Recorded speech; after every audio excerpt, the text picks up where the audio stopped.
ॐ अज्ञानतिमिरान्धस्य ज्ञानञ्जनशलाकया चक्षुरुन्मीलितं येन तस्मै श्रीगुरवे नमः।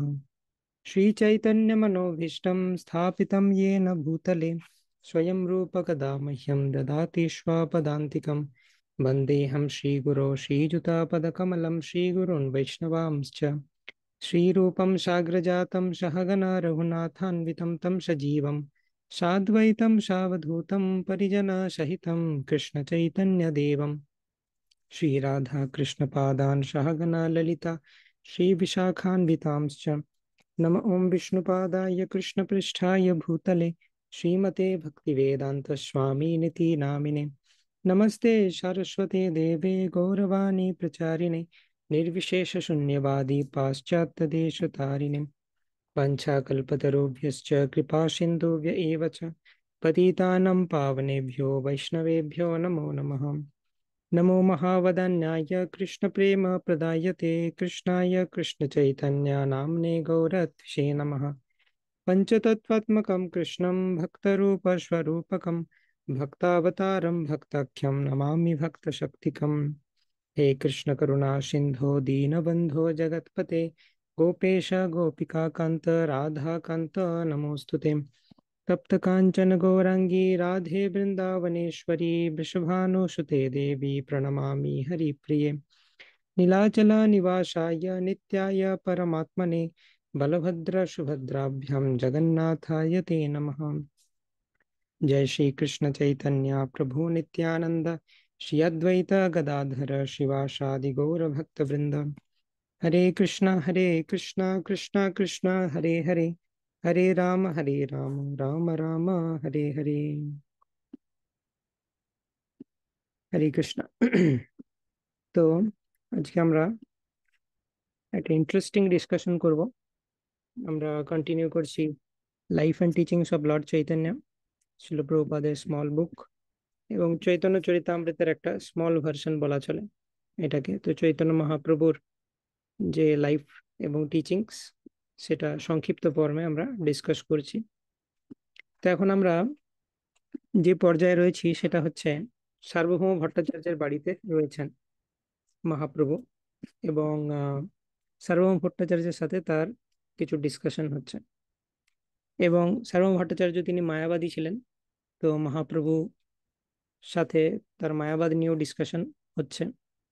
এবং শঙ্করাচার্যের ফলোয়ার ছিলেন, তো বেদান্ত সূত্র মহাপ্রভুকে পড়াচ্ছিলেন, কিন্তু তার মায়াবাদী এক্সপ্লানেশন দিয়ে পড়াচ্ছিলেন।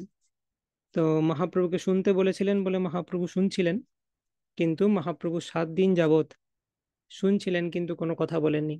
তো তখন সার্বভৌম ভট্টাচার্য তাকে জিজ্ঞেস করছেন, আচ্ছা তুমি বুঝতে পারছো তো, তুমি কোনো কথা বলছো না, কি ব্যাপার? তো মহাপ্রভু তখন বললেন যে আমি বেদান্ত সূত্র ঠিকই বুঝি, কিন্তু আপনি যে তার কি এক্সপ্লেনেশন দিচ্ছেন সেটা আমি বুঝতে পারছি না।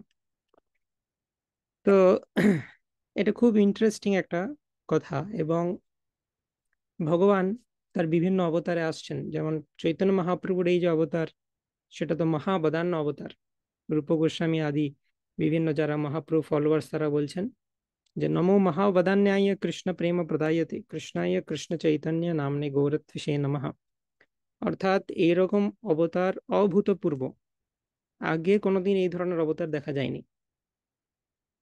চৈতন্য চরিতামৃত বর্ণনা করা হচ্ছে, অনার্পিত চরিম চিরৎ করুণয়াবতীর্ণ কলৌ সমর্পয়িতুম উন্নত জ্বল রসাংশ ভক্তি শ্রিয়ম হরিপুরট সুন্দর অদ্বিতি কদম্ব সন্দীপিত সদা হৃদয় কন্দরে স্ফুরতু বসচি নন্দন।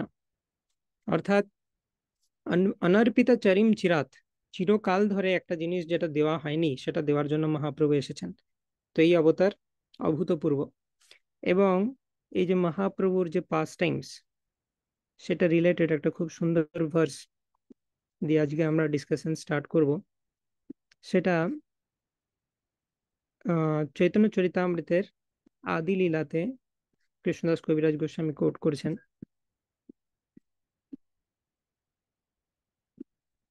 ইয়েস, চৈতন্য চরিতামৃতের আদি লীলা চ্যাপ্টার 2 তার ভার্স নাম্বার 2, সেখানে বলা হচ্ছে, ভেরি বিউটিফুল ভার্স। তো এটাও 19 সিলেবল ভার্স, এবং এই ভার্সের সাথে আরেকটা ভার্সের খুব মিল রয়েছে। যেটা হচ্ছে ষট গোস্বামী অষ্টকমে আমরা দেখেছি, কৃষ্ণোৎ কীর্তন গান নর্তন করো প্রেমামৃতম্বো নিধি ধীরা ধীরা জন প্রিয় প্রিয় করো, এরকম রয়েছে। সেটা হচ্ছে শ্রীনিবাস আচার্যের লেখা ষট গোস্বামী অষ্টকম। তার সাথে খুব সিমিলার এখানে কি বলা হচ্ছে, কৃষ্ণোৎ কীর্তন গান নর্তন কলা, পরো নাই, কলা पाथो जनी व्राजिता सद्भक्तावली हंस चक्र मधुप श्रेणी विहारास्पदम कर्णानन्दिकलध्वनिर्वहतु मे जिह्वा मरु प्राङ्गणे श्री चैतन्य दयानिधेर्तबलशल्लीला सुधा स्वर्धुनी। তো বলা হচ্ছে কৃষ্ণ কীর্তন গান নর্তন কলা পাথোজনী ব্রাজিতা। পাথোজনী মানে হচ্ছে কমল বা পদ্ম। তো এই ভার্সের মাধ্যমে চৈতন্য মহাপ্রভুর যে লীলা, সেটাকে বলছে এটা লীলা সরোবর। চৈতন্য মহাপ্রভুর লীলাটা যেন একটা সরোবরের মতো, এবং সেখানে বিভিন্ন লিভিং এন্টিটি সেই সরোবরে রয়েছে, যারা সেই সরোবরে কে এনজয় করছে। তো চৈতন্য মহাপ্রভুর লীলাকে এনজয় করছে কারা? সদ্ভক্তাবলি হংস চক্র মধুপ শ্রেণী বিহারাস্পদম। সদ্ভক্তাবলী মানে শুদ্ধ ভক্তাবলী, তারা সেই সরোবরে ডুবে গেছে পূর্ণরূপে চৈতন্য মহাপ্রভু লীলা আস্বাদন করার জন্য। এবং তারা হংস, হংস মানে রাজহাঁসের মতো সেই সরোবরে ঘুরে বেড়াচ্ছে। কখনো তারা চৈতন্য মহাপ্রভুর সাথে রায় রামানন্দে পাঁচশ্যাম ডিসকাস করছে, কখনো তারা স্বরূপ দামোদরের কথা ডিসকাস করছে, কখনো তারা রূপ গোস্বামী সনাতন গোস্বামী। তো এই সরোবরের মধ্যে তারা যেন সাঁতার কেটে এক জায়গা থেকে অন্য জায়গায় যাচ্ছে এবং সেখানে রস আস্বাদন করছে। সদ্ভক্তাবলি হংস চক্র মধুপ শ্রেণী বিহারাস্পদম।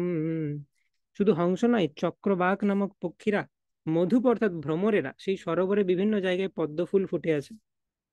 মহাপ্রভু বিভিন্ন কোয়ালিটিস সেই সমস্ত শাস্ত্রের মধ্যে বর্ণনা করা হচ্ছে, চৈতন্য চরিতামৃত, চৈতন্য ভাগবত ইত্যাদি। তো সেখানে মধুপ রূপে বিভিন্ন ভক্তরা, বিভিন্ন ক্যাটাগরির, কোনো কোনো ভক্ত রাজহাঁসের মতো, কোনো কোনো ভক্ত মধুপ অর্থাৎ হানি বিয়ের মতো, তারা সেই সমস্ত আহ যে কমল বা পদ্মের থেকে মধু আস্বাদন করছে। কর্ণানন্দিকলধ্বনির্বহতু মে জিহ্বা মরু প্রাঙ্গণে। তো এখানে কৃষ্ণদাস কবিরাজ গোস্বামী বলছেন, কর্ণানন্দী কলধ্বনির বাহাতু মে, মানে আমার কর্ণের আনন্দ প্রদান করুক এই মহাপ্রভুর লীলা কথা, এবং জিহ্বা মরু প্রাঙ্গণে, সেখানে অমৃত নিয়ে আসুক। আমার জিহ্বাটা কিরকম? আমার জিহ্বাটা হচ্ছে মরুভূমির মতো, যেখানে বহুদিন কোনো নদী জল পৌঁছায়নি। তো সেখানে চৈতন্য মহাপ্রভুর লীলা কথা রূপী যে অমৃতময় জল, সেটা আমার জিহ্বা রূপী যে মরুভূমি তার উপর দিয়ে প্রবাহিত হোক। মানে আমি যেন চৈতন্য মহাপ্রভুর গুণকীর্তন করতে পারি। শ্রী চৈতন্য দয়ানিধের তবলশল লীলা সুধা স্বরধ্বনি।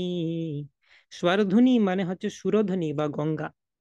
তো চৈতন্য মহাপ্রভুর শ্রী চৈতন্য দয়ানিধে, দয়ানিধি চৈতন্য মহাপ্রভুর, দয়ার সাগর চৈতন্য মহাপ্রভু, তব লীলা, তব লসৎ লীলা সুধা।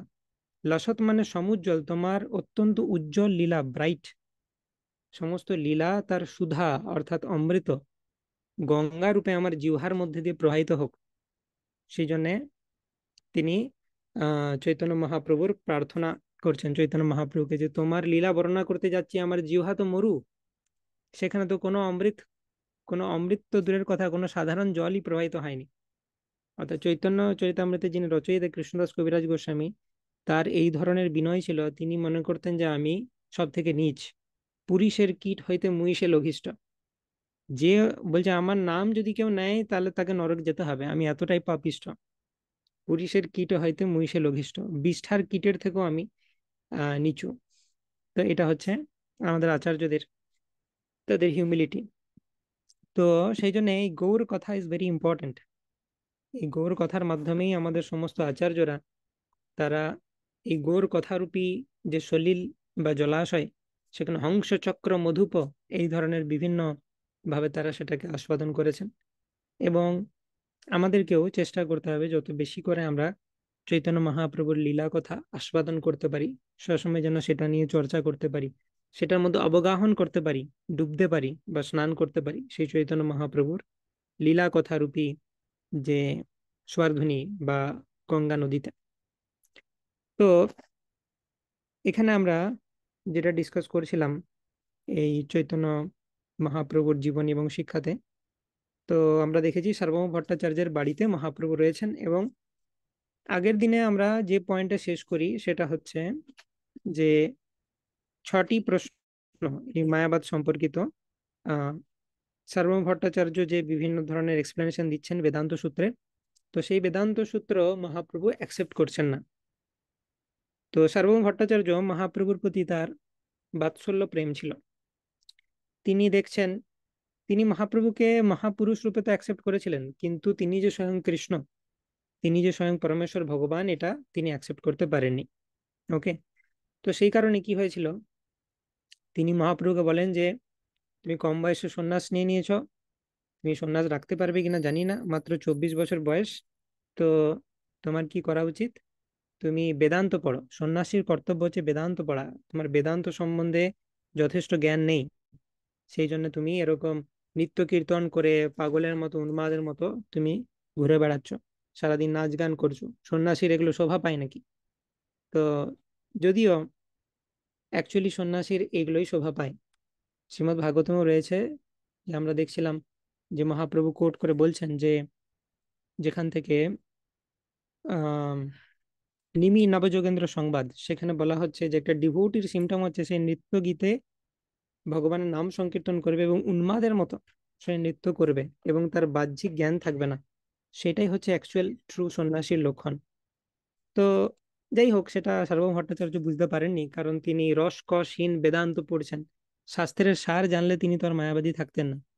এবং মহাপ্রভু তার গৃহে কৃপা করে এসেছেন কি জন্য, তাকে সেই শাস্ত্রের সার শেখানোর জন্য। এবং এই সার্বভৌম ভট্টাচার্য কেউ নন, তিনি নান আদার দেন বৃহস্পতি, তিনি দেবগুরু বৃহস্পতির অবতার। তো সার্বভৌম ভট্টাচার্য তিনি আহ মহাপ্রভুকে বললেন যে আমি তোমাকে বেদান্ত শেখাবো। 7 দিন ধরে তিনি বেদান্তের উপর ক্লাস দিচ্ছেন মহাপ্রভুকে। মহাপ্রভু বললেন ঠিক আছে, আপনি সিনিয়র। মহাপ্রভু কিছু বলেননি, শুনতে রাজি হয়ে গেছিলেন। তো শোনার পর 7 দিন পর যখন মহাপ্রভু কিছু বলছেন না, তখন সার্বভৌম ভট্টাচার্য জিজ্ঞেস করলেন যে তুমি বলছো না কেন, কিছু তুমি বুঝতে পারছো কিনা? তখন মহাপ্রভুর সাথে ডিসকাশন স্টার্ট হলো এবং অনেক কিছু নিয়ে ডিসকাশন হয়। তারপর ধীরে ধীরে মহাপ্রভু যখন আত্মারাম শ্লোকের বর্ণনা করবেন না, 18 রকমের এক্সপ্লেনেশন দেবেন মহাপ্রভু। তার আগে সার্বভৌম ভট্টাচার্য তিনি 9 রকমের এক্সপ্লেনেশন দিবেন। তো মহাপ্রভু যে এক্সপ্লেনেশন গুলো দিবেন, সার্বভৌম ভট্টাচার্যের এক্সপ্লেনেশন গুলোকে টাচ না করে তিনি 18 প্রকারের এক্সপ্লেনেশন দেবেন। তো এইখানে এক ধরনের এক্সপ্লেনেশন দিয়েছেন মহাপ্রভু, সার্বভৌম ভট্টাচার্যকে 18 রকমের। এরপরে সনাতন গোস্বামীকে তিনি আরো ইলাবোরেটলি পরে 61 রকমের এক্সপ্লেনেশন দিয়েছেন এই আত্মারাম ভার্সের। তো সেটা শোনার পর সার্বভৌম ভট্টাচার্য তিনি বুঝতে পারেন যে ইনি কোনো সাধারণ ব্যক্তি নন, ইনি হচ্ছেন স্বয়ং ভগবান, না হলে এরকমের এক্সপ্লেনেশন দিতে পারবে না কেউ। তো যাই হোক, সেই পর্যায়ে পৌঁছানোর আগে মহাপ্রভুর সাথে সার্বভৌম ভট্টাচার্যের কিছু আলোচনা হয় এই মায়াবাদ নিয়ে। তো সেটা আমরা ডিসকাস করব। Just give me 1 minute.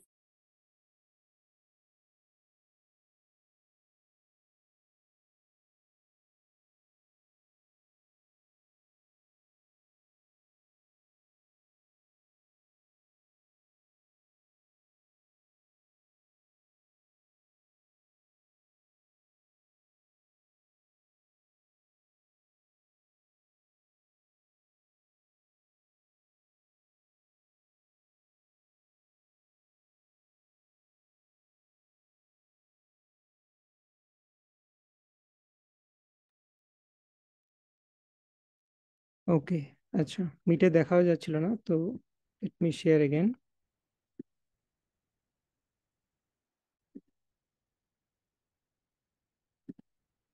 হুম, তো আমরা এই জায়গাতে পৌঁছেছিলাম যে আমরা যদি এই কনভারসেশনটা বুঝতে হয় মহাপ্রভু কিভাবে মায়াবাদ খণ্ডন করছেন, তাহলে আমাদেরকে এই 6টা জিনিস ভালো করে বুঝতে হবে। তো সেই 6টা জিনিস কি আমি রিক্যাপ করাতে চাই। প্রথম কথা হচ্ছে যে আমরা পড়ছিলাম যে ওম পূর্ণমাদা পূর্ণমিদম পূর্ণাৎ পূর্ণমুদচ্যতে পূর্ণস্য পূর্ণমাদায় পূর্ণমেবাবশিষ্যতে। এটা হচ্ছে ঈশোপনিষদের ইনভোকেশন ভার্স। এটার মাধ্যমে মায়াবাদ রিফিউটেশন কিভাবে হয়, that is the first question. মায়াবাদ মানে হচ্ছে, আমরা জানি যে মায়াবাদীরা জীবকে ভগবান বলে মনে করে। তো জীবকে ভগবান বলে মনে করে, সেই ধারণাটা খণ্ডন কিভাবে হয়ে যায় ওম পূর্ণমাদা পূর্ণমিদম পূর্ণাৎ পূর্ণমুদচ্যতের দ্বারা। তো আজকের ডিসকাশনটা যদি আমাদের বুঝতে হয়, এই ছটা প্রশ্ন আমাদেরকে, মানে ছটা পয়েন্টকে রিকনসিলেশন করতে হবে, আমাদের রিকনসাইল করতে হবে, এবং অবশ্যই লিখতে হবে, না হলে আমরা বুঝতে পারবো না।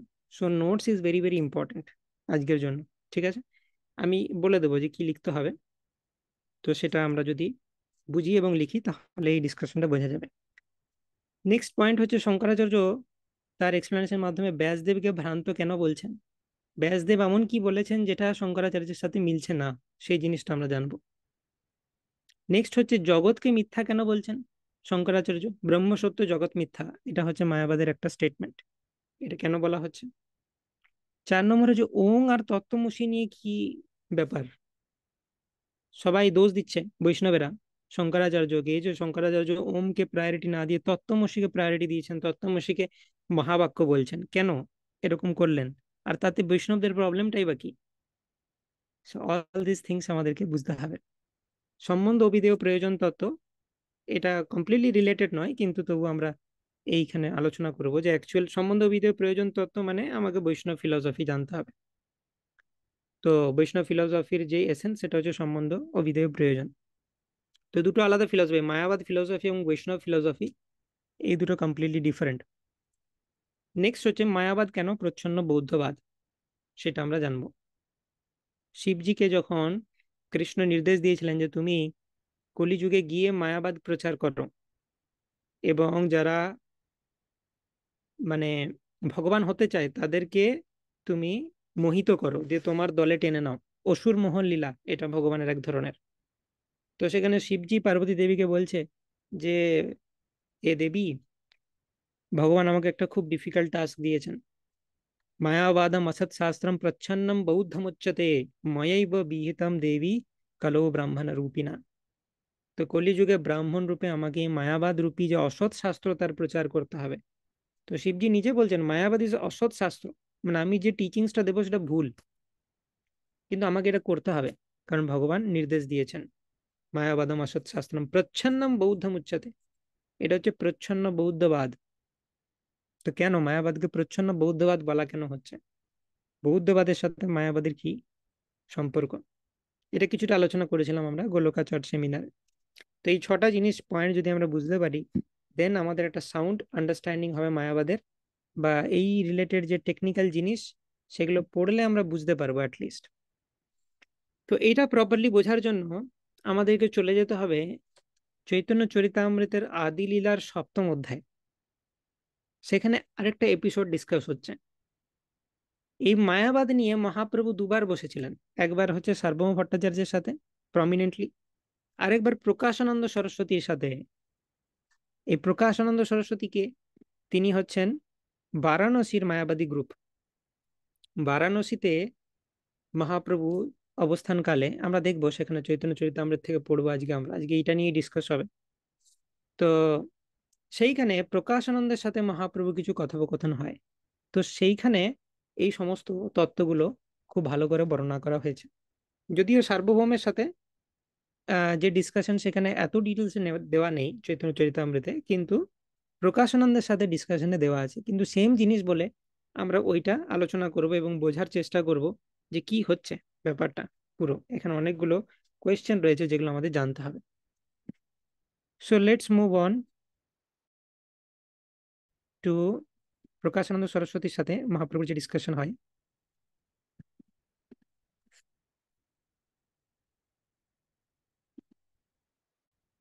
চৈতন্য চরিতামৃতের আদি লীলা, চ্যাপ্টার 7। এটা অনেক বড় চ্যাপ্টার, আমরা কিছু কিছু ভার্সকে স্কিপ করে করে পড়বো, মেন বিষয়টা আমরা বোঝার চেষ্টা করব। হুম। তো এই 7th চ্যাপ্টার চৈতন্য চরিতামৃতের আদি লীলা হচ্ছে পঞ্চতত্ত্বাখ্যান নিরূপণ, মানে পঞ্চতত্ত্বের যে স্বরূপ সেটা বর্ণনা করা হচ্ছে। সেটা বর্ণনা করতে গিয়ে বলা হয়েছে যে মহাপ্রভু তিনি এই কৃষ্ণ প্রেমের যে ফল সেটাকে বিতরণ করার জন্য এই জগতে আসেন এবং পঞ্চতত্ত্ব তাকে সহায়তা করেন। এবং এই পঞ্চতত্ত্ব কে কে, তার স্বরূপ কি কি, সেটা বর্ণনা করা হচ্ছে। পঞ্চতত্ত্বাত্মকম কৃষ্ণম ভক্ত রূপ স্বরূপকম ভক্তাবতারম ভক্তাখ্যম নমামি ভক্ত শক্তিকম। চৈতন্য মহাপ্রভু ভক্ত রূপে স্বয়ং ভগবান, নিত্যানন্দ প্রভু ভক্ত স্বরূপ অর্থাৎ প্রকাশ বিগ্রহ মহাপ্রভুর। অদ্বৈত আচার্য হচ্ছেন অবতার, তিনি হচ্ছেন মহাবিষ্ণু এবং সদাশিবের মিলিত অবতার। গদাধর পণ্ডিত হচ্ছেন রাধারানী স্বয়ং ভক্ত শক্তি, রাধারানী হচ্ছেন কৃষ্ণের শক্তি। এবং শ্রীবাস ঠাকুর হচ্ছেন জীব তত্ত্ব বা নারদ মুনি, তিনি তিনি হচ্ছেন ভক্ত, ভক্ত রূপে আখ্যায়িত ভক্ত তত্ত্ব।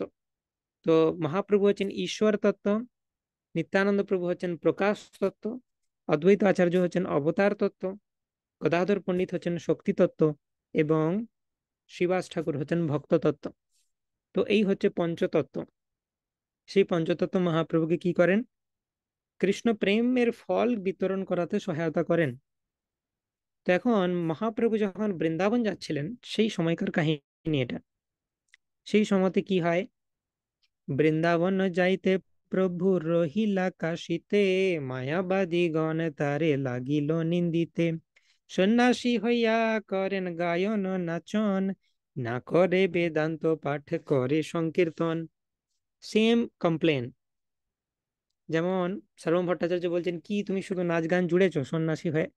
সেম কমপ্লেন যখন মহাপ্রভু বারাণসী বা কাশী হয়ে যাচ্ছিলেন, আহ মহাপ্রভু কি করলেন, কাশীতে ওখানে কাশী হয়ে পাস করছিলেন অ্যাকচুয়ালি। তো সেই সময়তে মায়াবাদী সন্ন্যাসীরা মহাপ্রভুকে নিন্দা করতে লাগলেন যে সন্ন্যাসী হয়ে সবসময় নাচ গান করছে, বেদান্ত পড়ে না, সংকীর্তন করে ইত্যাদি। তো যেহেতু বৃন্দাবন যাচ্ছিলেন, একটা মহাপ্রভু ভাবের মধ্যে ছিলেন, তিনি মায়াবাদীদের এই যে তারা ব্লাসফেম করছে এটাতে কর্ণপাত করলেন না। মহাপ্রভু ঠিক করলেন ঠিক আছে, তোদেরকে আসার পথে আমি দেখব। তো যখন বৃন্দাবন থেকে ফিরে আসার পথে তিনি কাশী আসেন, তখন তিনি এই মায়াবাদী সন্ন্যাসী তাদের যে লিডার প্রকাশানন্দ সরস্বতী তাকে ট্রান্সফর্ম করবেন। তো যাই হোক, এরকম চলতে চলতে কি হয়, তারা মহাপ্রভুকে ভাবে তিনি একজন মূর্খ সন্ন্যাসী, এরকম ভাবে নিন্দা করছে। উপেক্ষা করিয়া কইল মথুরা গমন, মথুরা দেখিয়া পুনঃ কইল আগমন। এগুলোকে উপেক্ষা করলেন, ফালতু আমাকে ডিস্ট্রাক্ট করার চেষ্টা করছে, আমি এখন বৃন্দাবন কনসিয়াসনেসে আছি, তো রাধারানীর মুডে আছি, বৃন্দাবন যাব, আমাকে ডিস্ট্রাক্ট করার চেষ্টা করেছে, এদেরকে উপেক্ষা করলেন মহাপ্রভু। মথুরা দেখিয়া, মথুরা মানে বৃন্দাবন বলা হচ্ছে, মথুরা দেখিয়া পুনঃ কইল আগমন। ফিরে যখন এলেন তখন মহাপ্রভু বলছেন এইবার বল কি, কে কি বলছিস দেখছি। তো ফিরে যখন এলেন মহাপ্রভু এসেই যে হ্যাঁ বৃন্দাবন থেকে এসেছি আমি, এবার মায়াবাদীর সাথে ঝামেলা লেগে যাব, এরকম নয় ব্যাপারটা।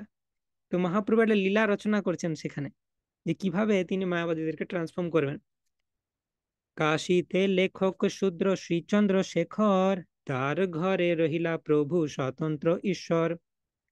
চন্দ্রশেখর আচার্যের বাড়িতে কাশীতে মহাপ্রভু অবস্থান করলেন এবং তপন মিশ্রের বাড়িতে তিনি প্রসাদ পেতে যেতেন। এনারা দুজন মহাপ্রভুর অত্যন্ত অন্তরঙ্গ পার্ষদ। তো ওনারা কি বলছেন মহাপ্রভুকে, তপন মিশ্রের ঘরে খেতে যেতেন প্রসাদ। তপন মিশ্রের ঘরে ভিক্ষা নির্বাহন, সন্ন্যাসীর সঙ্গে নাহি মানে নিমন্ত্রণ। তো অন্য সন্ন্যাসীদের সাথে মেলামেশা করতেন না মহাপ্রভু। কেন? কাশীর সন্ন্যাসী মানেই হচ্ছে মায়াবাদী, আর মহাপ্রভু নিজেই বলেছেন মায়াবাদী থেকে দূরে থাকবে। এবং কাশীতে যখন ফিরে এলেন দুটো উদ্দেশ্য ছিল মহাপ্রভুর। যাবার সময় কাশী হয়ে গেলেন, মায়াবাদীরা নিন্দা করছে, উপেক্ষা করলেন, বৃন্দাবন ঘুরে এলেন, আবার কাশীতে এলেন। বৃন্দাবন থেকে ফিরে আসার পথে প্রয়াগে রূপ গোস্বামীকে শিক্ষা দিয়ে দিলেন, কাশীতে এলেন সনাতন গোস্বামীকে শিক্ষা দেওয়ার জন্য। This is the first purpose. Second purpose হচ্ছে মায়াবাদীদেরকে ট্রান্সফর্ম করার জন্য। সনাতন গোসাই আসি তাহাই মিলিলা, তার শিক্ষা লাগি প্রভু 2 মাস রহিলাম। সনাতন গোস্বামীকে শিক্ষা দেওয়ার জন্য, এম্পাওয়ার করার জন্য মহাপ্রভু 2 মাস কাশীতে থাকলেন। তার শিখাইলা সব বৈষ্ণবের ধর্ম, ভাগবত আদি শাস্ত্রের যত গুড় মর্ম। মহাপ্রভু স্বয়ং সনাতন গোস্বামীকে সমস্ত শাস্ত্রে পণ্ডিত করে দিলেন। ভাগবতের গুড় মর্ম, ভাগবতের সামারি, সমস্ত বৈষ্ণব ধর্ম শিখিয়ে দিলেন সনাতন গোস্বামীকে। ইতিমধ্যে চন্দ্রশেখর মিশ্র তপন দুঃখী হইয়া প্রভু পাই কইল নিবেদন, কতেক শুনিব প্রভু তোমার নিন্দন, না পারি সহিতে এবে ছাড়িব জীবন। চন্দ্রশেখর আচার্য আর তপন মিশ্র মহাপ্রভুর কাছে এসে বলেন, হে প্রভু, আমরা আর পাচ্ছি না, কিছু একটা করো তুমি। এই তোমার নিন্দা শুনে শুনে আমরা আর পাচ্ছি না। এর থেকে ভালো আমরা জীবন ছেড়ে দেবো, জীবন ত্যাগ করবে, এর থেকে মরে যাওয়া ভালো আমাদের। চারিদিকে যাচ্ছি সবাই তোমার নামে নিন্দা, তোমার নিন্দা শোনার জন্য আমরা বেঁচে আছি। কিছু একটা করো এরপর, না হলে কিন্তু আমাদেরকে আর দেখতে পাবে না তুমি। তো মহাপ্রভু এরপর ভাবলেন যে হ্যাঁ, এরপর সময় চলে এসেছে, কিছু একটা করতে হবে। তোমারে নিন্দয়ে যত সন্ন্যাসীরগণ, শুনিতে না পারি ফাটে হৃদয় শ্রবণ। তোমাকে সন্ন্যাসীরা নিন্দা করছে, আমরা সেটা শুনতে না পেরে আমাদের হৃদয় ফেটে যাচ্ছে। কি করে শুনবো তোমার নিন্দা? ইহা শুনি রহে প্রভু ঈষৎ হাসিয়া, সেই কালে এক বিপ্র মিলিল আসিয়া। মহাপ্রভু হাসলেন। মহাপ্রভু বললেন, ওই জন্যই তো এসেছি, আমি শুধু একটা নিমিত্ত খুঁজছিলাম যে হ্যাঁ, তোমরা এখন কেঁদে কেঁদে আমার কাছে পেশ করছো। তো মহাপ্রভু বলছেন, ইমিডিয়েটলি অ্যারেঞ্জ করছি, দেখো এরপর কি হয়। সঙ্গে সঙ্গে একজন ব্রাহ্মণ চলে এলেন, এবং সেই ব্রাহ্মণ এসে বলবেন মহাপ্রভুকে যে হে মহাপ্রভু, আপনাকে আমার বাড়িতে নিমন্ত্রণ করছি। আমার বাড়িতে অন্য সন্ন্যাসীদেরকেও ডেকেছি, যদিও জানি যে আপনি অন্য সন্ন্যাসীদের সাথে খুব একটা মেলামেশা করেন না, কিন্তু কৃপা করে যদি আমার বাড়িতে যেতেন খুব ভালো হতো। তো মহাপ্রভু এমনিতে যায় না, কিন্তু এবারে তো যাবেই। তার প্রিয় ভক্ত তপন মিশ্র, চন্দ্রশেখর আচার্য, তারা মহাপ্রভুর কাছে এরকম ভাবে মিনতি করছেন। এবং মহাপ্রভুর একটা উদ্দেশ্য যে প্রকাশানন্দকে বৈষ্ণবে পরিণত করতে হবে। প্রকাশানন্দ যদি বৈষ্ণব হয়ে যায়, তাহলে ওর সমস্ত ফলোয়ার্স তারা সবাই বৈষ্ণবে পরিণত হয়ে যাবে। সেই ব্রাহ্মণ কি করলেন? আসি নিবেদন করে চরণে ধরিয়া, এক বস্তু মাগো দেহ প্রসন্ন হইয়া। ব্রাহ্মণ বলেন, একটি জিনিস চাইবো মহাপ্রভু, দেবেন? সেটা হচ্ছে, সকল সন্ন্যাসী মুই কইনু নিমন্ত্রণ, তুমি যদি আইসো পূর্ণ হয় মোর মন। সব সন্ন্যাসী তো ডেকেছি, কিন্তু তুমি কি আর আসবে? তুমি যদি আসো তাহলে আমার মন পূর্ণ হবে। জানি এমনিতে মায়াবাদী সন্ন্যাসীদের সাথে দেখা করো না, না যাহ সন্ন্যাসী গোষ্ঠী, ইহা আমি জানি, মোরে অনুগ্রহ করি নিমন্ত্রণ মানি। তুমি অন্য সন্ন্যাসীদের সাথে দেখা করো না, সেটা আমি জানি, কিন্তু আমাকে কৃপা করো, আমার বাড়িতে এসো। মহাপ্রভুর মানে মহাপ্রভু নিজেই সেই ব্রাহ্মণকে পাঠিয়েছেন, কারণ তিনি এবারে ইচ্ছা করে যেতে চান, ওনার বাড়িতে প্রকাশানন্দের সাথে দেখা করতে চান। এই জন্য হাসছে সবসময় মহাপ্রভু। ঈষদ হাসিয়া আগে ছিল, এখন আবার প্রভু হাসি, নিমন্ত্রণ কইল অঙ্গীকার। সন্ন্যাসীরে কৃপা লাগি এ ভঙ্গি তাহার, সন্ন্যাসীরে কৃপা লাগি, হু ইজ দ্যাট সন্ন্যাসী? প্রকাশানন্দকে কৃপা করার জন্য এই ভঙ্গি, এইভাবে তিনি আচরণ করলেন, লীলা করছেন। সেই বিপ্র জানেন প্রভু না জানো কার ঘরে, তাহার প্রেরণায় তারে অত্যাগ্রহ করে। তো সেজন্য মহাপ্রভুকে অত্যন্ত ভাবে রিকোয়েস্ট করতে লাগলেন, কারণ মহাপ্রভু এমনিতে যান না। আর দিনে গেলা প্রভু সে বিপ্র ভবনে, দেখিলেন বসিয়াছেন সন্ন্যাসীর গণে। মহাপ্রভু যখন সেখানে পৌঁছালেন, দেখলেন মায়াবাদী সন্ন্যাসীরা সব বসে আছেন দিগ্গজ, এক একজন নারায়ণ। তারা নিজেদেরকে তো নারায়ণ ভাবে, তো সব নারায়ণরা বসে আছেন, মহাপ্রভু দেখছেন। সবা নমস্করি গেলা পাদ প্রক্ষালনে, পাদ প্রক্ষালন করি বসিলা সেই স্থানে। সবাইকে দর্শন করলেন মহাপ্রভু, এবং তিনি পা ধোয়ার জায়গাতে গেলেন, পা ধুয়ে সেইখানেই বসে গেলেন মহাপ্রভু। এবং সমস্ত তখন সন্ন্যাসীরা বলে, এই তুমি কি করছো, এইখানে কেন বসে যাচ্ছ, আমাদের সাথে বসবে এসো, তুমিও সন্ন্যাসী একজন, আমরাও সন্ন্যাসী। তো মহাপ্রভু প্রথমে হিউমিলিটি দিয়ে জয় করেছেন। এত বড় একটা প্রিচিং মিশনে গেছেন মহাপ্রভু, মায়াবাদী সন্ন্যাসী, কট্টর মায়াবাদী, তাদেরকে বৈষ্ণবে পরিণত করতে হবে। মহাপ্রভু কিভাবে শুরুয়াত করছেন?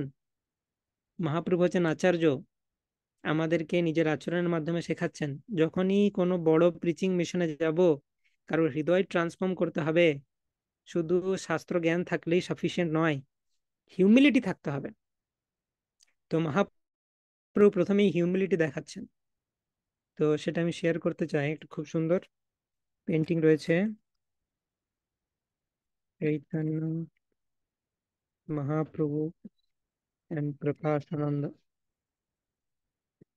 প্রকাশানন্দ সরস্বতী, তিনি মায়াবাদীদের লিডার বারাণসীতে, এবং তার সাথে মহাপ্রভুর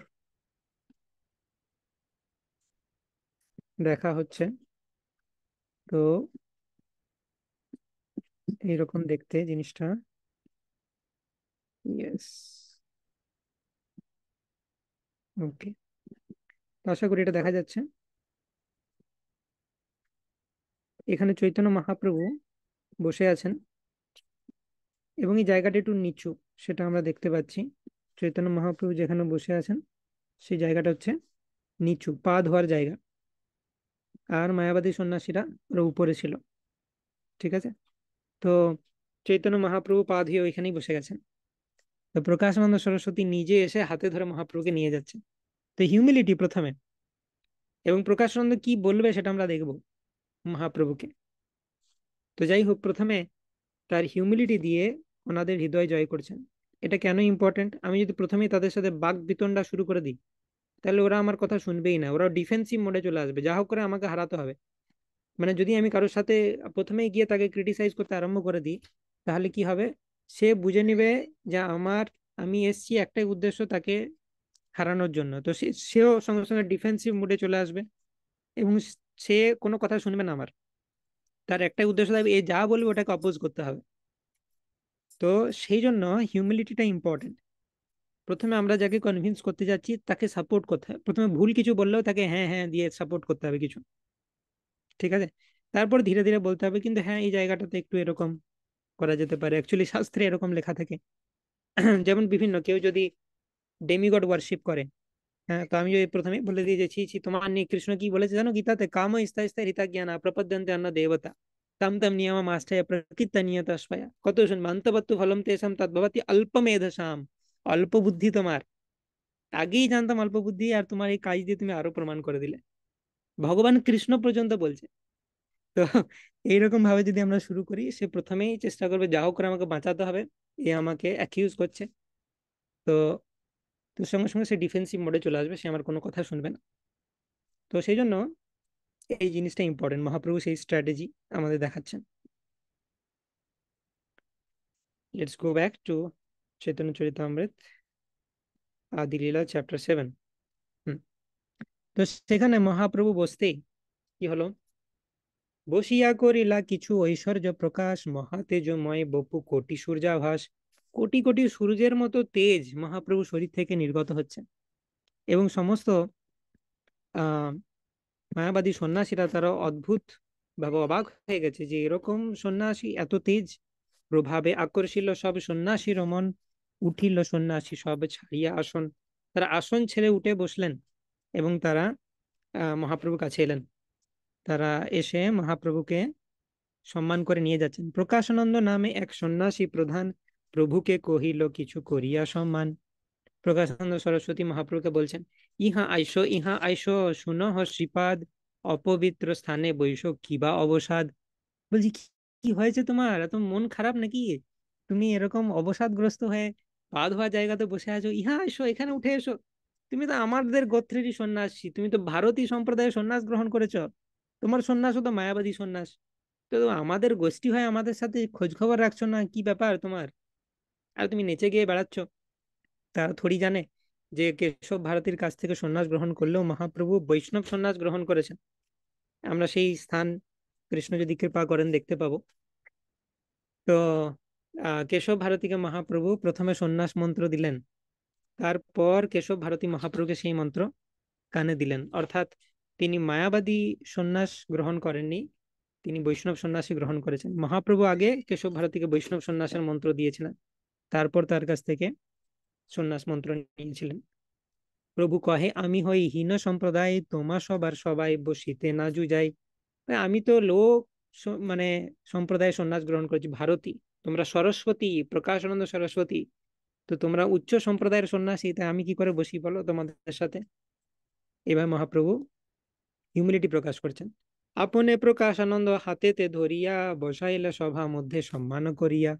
মহাপ্রভুকে হাতে ধরে নিয়ে এলেন, সভার মধ্যে সম্মান করে বসালেন।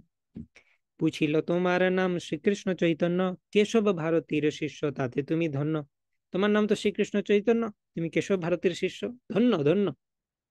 সাম্প্রদায়িক সন্ন্যাসী তুমি, রহ এই গ্রামে, কি কারণে আমার সবার না করো দর্শনে? তুমি সাম্প্রদায়িক সন্ন্যাসী, আমাদের সম্প্রদায় সন্ন্যাস, শঙ্কর সম্প্রদায়ের সন্ন্যাস নিয়েছ। কি কারণে, আমরা কি দোষ করেছি যে আমাদের সাথে তুমি দেখা সাক্ষাৎ করো না? তখন মহাপ্রভু বলছেন, এবং আরো কিছু বলছেন যে তুমি নর্তন গায়ন করছো, সংকীর্তন করছো, ভাবুক হয়ে ঘুরছো, তুমি শুধু শাস্ত্র পাঠ করা নাই, বেদান্ত পঠন, সন্ন্যাসীর ধর্ম এগুলো ছাড়ো, এগুলো ছেড়ে দিয়েছো তুমি, কি ব্যাপার তোমার? প্রভাবে দেখিয়ে তোমার সাক্ষাৎ নারায়ণ, হিনাচার করো কেন, ইথে কি কারণ? দেখে তো তোমাকে সাক্ষাৎ নারায়ণ মনে হচ্ছে, এত তেজ তোমার। মানে তার মুখ দিয়ে ভগবান সঠিক কথাটাই বের করেছেন যে হ্যাঁ, তিনি তো সাক্ষাৎ নারায়ণই। অপরদিকে মায়াবাদী সন্ন্যাসীরা নিজেদেরকে নারায়ণ ভাবে, সেটা হচ্ছে ফালতু। কিন্তু মহাপ্রভু হচ্ছেন অ্যাকচুয়াল নারায়ণ। তো যাই হোক, প্রকাশানন্দ বলছে তোমাকে দেখতে তো সাক্ষাৎ নারায়ণের মতো লাগছে, তুই হীন আচার করছো কেন? তুমি নেচে গিয়ে ঘুরছো, এটা সন্ন্যাসীর জন্য হীন আচার। সন্ন্যাসীর কাজ তো বেদান্ত পাঠ, কেন করছো না তুমি? প্রভু কহে শুনো শ্রীপাদ ইহার কারণ, গুরু মোরে মূর্খ দেখি করিল শাসন। আচ্ছা, তাহলে এবার শোনো কি কারণে আমি এটা করি।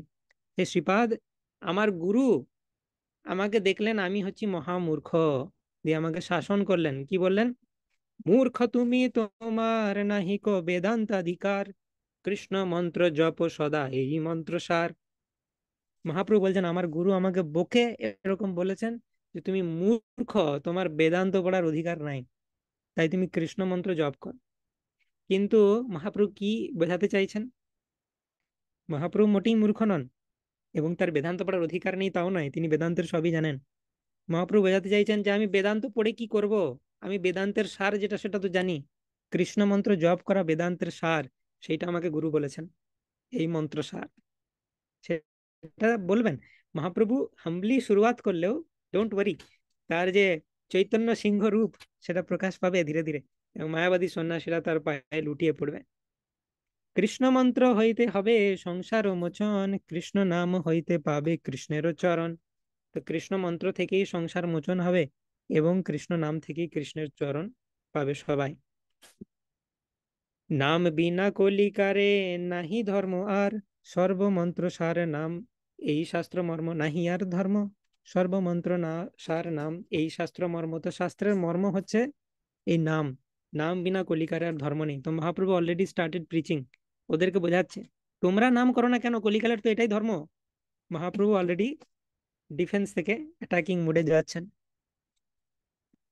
এত বলি এক শ্লোক শিখাইলো মোরে, কণ্ঠে করি এই শ্লোক কহিও বিচারে। মহাপ্রভু বলছেন এইটি বলে, মানে মহাপ্রভু বলছেন গুরু আমাকে এগুলো বলছে, কিন্তু মহাপ্রভু অ্যাকচুয়ালি কি বলতে চাইছেন, আমি তোমাদেরকে এগুলো বলছি এখন, এগুলো তোমাদের করা উচিত। তো মহাপ্রভু বলছেন আমার গুরু আমাকে একটা শ্লোক শিখিয়েছিল, জানেন প্রকাশানন্দ প্রভু?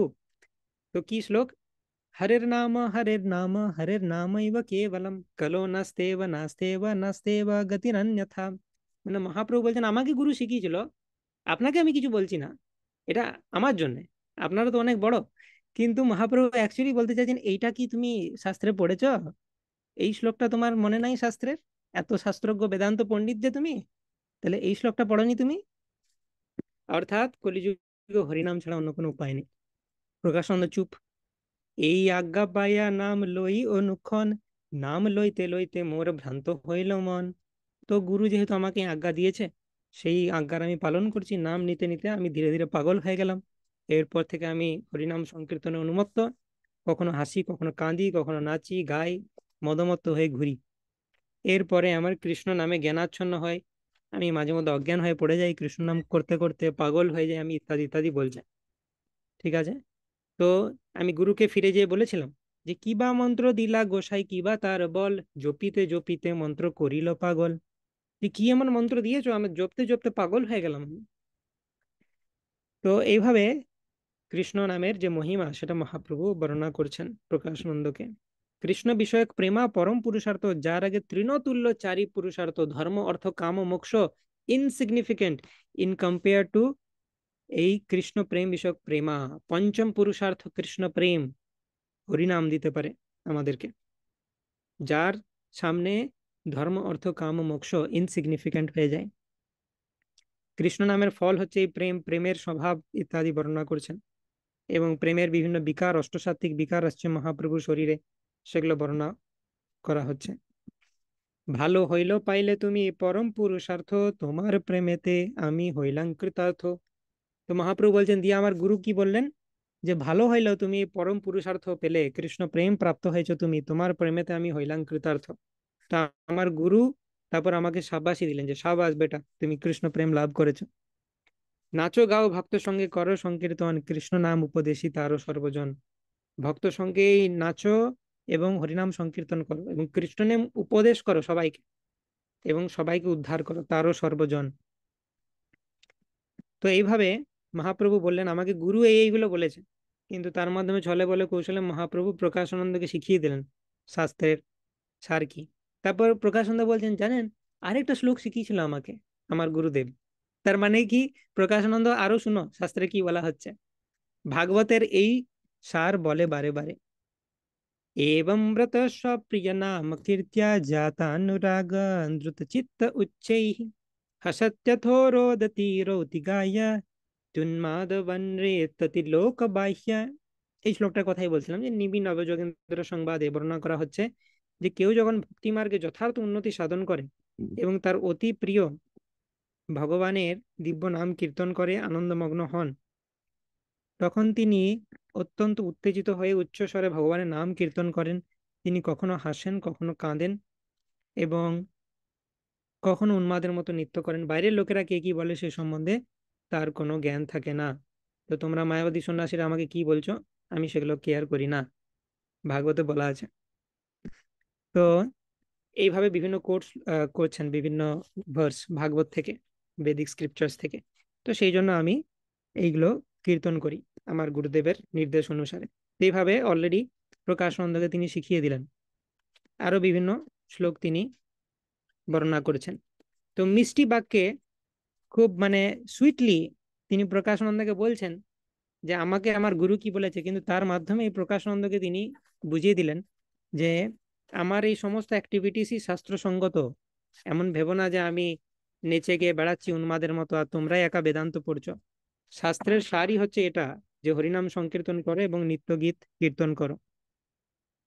প্রভুর মিষ্ট বাক্য শুনি সন্ন্যাসীর গণ চিত্ত ফিরি গেল কহে মধুর বচন।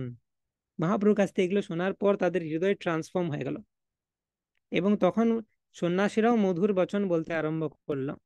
কি বলছে, যে কিছু কহিলে তুমি সব সত্য হয়, কৃষ্ণ প্রেমে সেই বাই যার ভাগ্যোদয়। এখন সন্ন্যাসী কি বলছে, মায়াবাদী সন্ন্যাসীরা, যে হ্যাঁ তুমি ঠিকই বলেছো, কৃষ্ণ প্রেম অনেক ভাগ্য থাকলে তবে পাওয়া যায় ইত্যাদি। কৃষ্ণ ভক্তি করো, তাতে কোনো অসুবিধা নাই, ইহাই সবাই সবার সন্তোষ, আমরা সবাই হ্যাপি যে তুমি কৃষ্ণ ভক্তি করছো। বেদান্ত না শুনো কেন, কি তার কি বা দোষ, বেদান্ত শুনতে তোমার কি দোষ? কৃষ্ণ প্রেম তুমি পাও, তুমি কৃষ্ণ ভক্তি করো, তাতে আমাদের কোনো আপত্তি নেই, আমার খুব ভালো তো। কৃষ্ণ প্রেম তো শাস্ত্রেও লেখা আছে, তুমি বেদান্ত শুনতে তোমার অ্যালার্জিটা কোথায় সেটা বলো। এত শুনি হাসি প্রভু বলিলা বচন, দুঃখ না মানহ যদি করি নিবেদন। ও, এই কারণ শুনতে চাও? তো মহাপ্রভু হেসে বললেন, যদি দুঃখ না পাও মনে, তাহলে আমি কিছু বলতে চাই। ব্যাস, এরপর মহাপ্রভু যা বলবেন দ্যাট ইজ ওদের পুরো ফিলোসফিকে ডিভাস্টেট করে দেবেন। সেই জায়গাতে আমরা আসছি। তো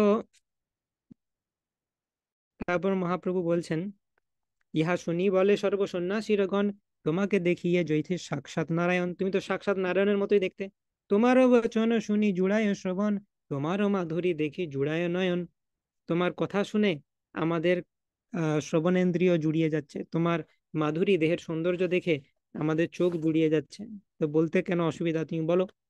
তোমার স্বভাবে প্রভাবে সবার আনন্দিত মন, কবু অসঙ্গত নহে তোমার বচন। তো এরপরে মহাপ্রভু বলতে আরম্ভ করলেন, প্রভু কহে বেদান্ত সূত্র ঈশ্বর বচন, ব্যাস রূপে কইল যাহা শ্রী নারায়ণ। বেদান্ত সূত্র হচ্ছে ঈশ্বরের বচন এবং ব্যাসদেব তিনি নারায়ণ রূপে স্বয়ং এই বেদান্ত সূত্র করেছেন। তো এটা ফার্স্ট স্টেটমেন্ট, তোমাদের খাতায় লেখা শুরু করো। মহাপ্রভু বর্ণনা করতে আরম্ভ করেছেন যে ফার্স্ট জিনিস হচ্ছে ব্যাসদেব তিনি সমস্ত বেদ লিখলেন। ব্যাসদেব হচ্ছেন স্বয়ং বিষ্ণু বা নারায়ণ। তিনি সমস্ত বেদ লিখলেন, উপনিষদ লিখলেন। তারপর উপনিষদের মধ্যে কিছু অ্যাপারেন্ট কন্ট্রোভার্সি ছিল বা কন্ট্রাডিকশন ছিল, সেগুলোকে মিটিগেট করার জন্য তিনি বেদান্ত সূত্র লিখলেন। বেদান্ত সূত্র হচ্ছে ষড়দর্শনের একটা পার্ট। বিভিন্ন আছে ষড়দর্শনের মধ্যে, ন্যায়, বৈশেষিকা, মীমাংসা। হ্যাঁ, তার মধ্যে একটা হচ্ছে বেদান্ত সূত্র। তো প্রথমে লেখো যে ব্যাসদেব কি কি লিখলেন। প্রথমে বেদ, তারপরে উপনিষদ, তারপরে বেদান্ত সূত্র। উপনিষদের কিছু কন্ট্রাডিকশন, পরস্পর বিরোধী কিছু স্টেটমেন্ট, সেগুলোকে রিজলভ করার জন্য মহাপ্রভু ব্যাসদেব তিনি লিখলেন বেদান্ত সূত্র। এবং বেদান্ত সূত্র যে ষড়দর্শনের একটি অঙ্গ।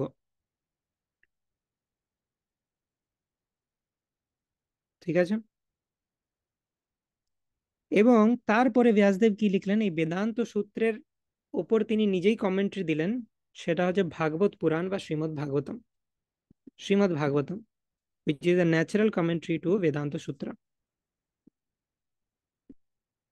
শর্টে লেখো, তাড়াতাড়ি লেখো।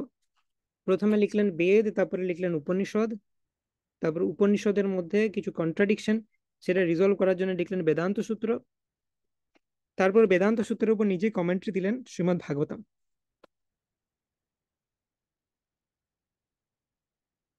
ওকে। এবং শঙ্করাচার্য, তিনি হচ্ছেন শিবজির অবতার, ভগবানের নির্দেশে তিনি এই বেদান্ত সূত্রের উপর শারীরিক ভাষ্য দিলেন, যেটা মায়াবাদী ভাষ্য।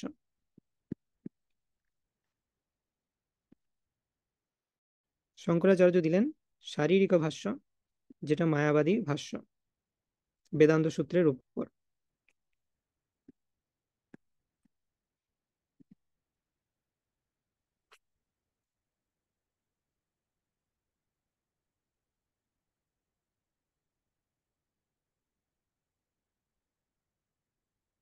ওকে।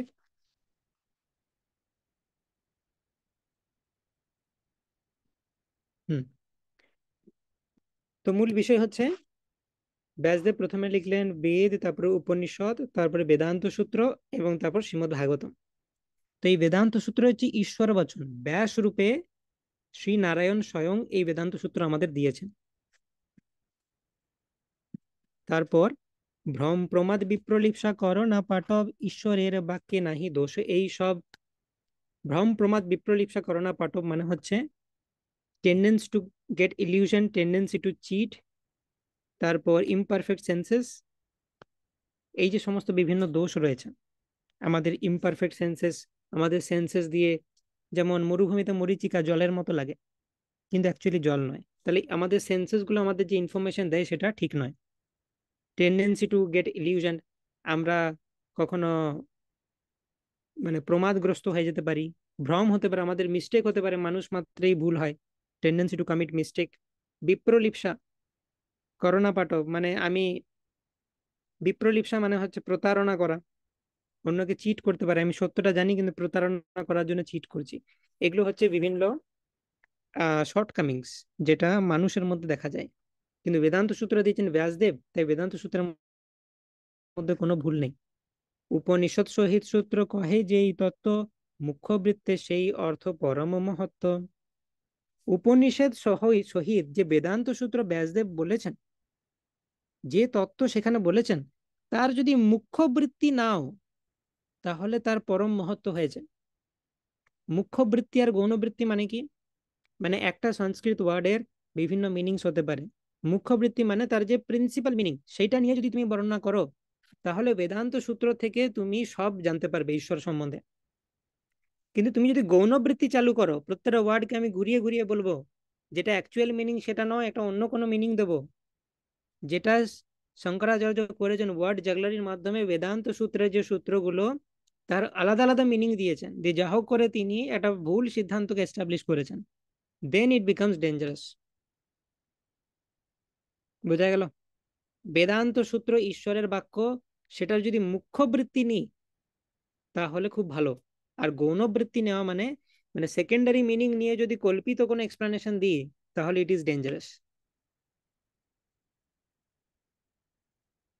বেদান্ত সূত্রের মুখ্য বৃত্তি আমাদের নিতে হবে। এবং এই মুখ্য বৃত্তিটা কে দিয়েছেন দেখি, বুঝতে পারছো কিনা বলো। মুখ্য বৃত্তি কে দিয়েছেন আর গৌণ বৃত্তি কে দিয়েছেন বেদান্ত সূত্রে?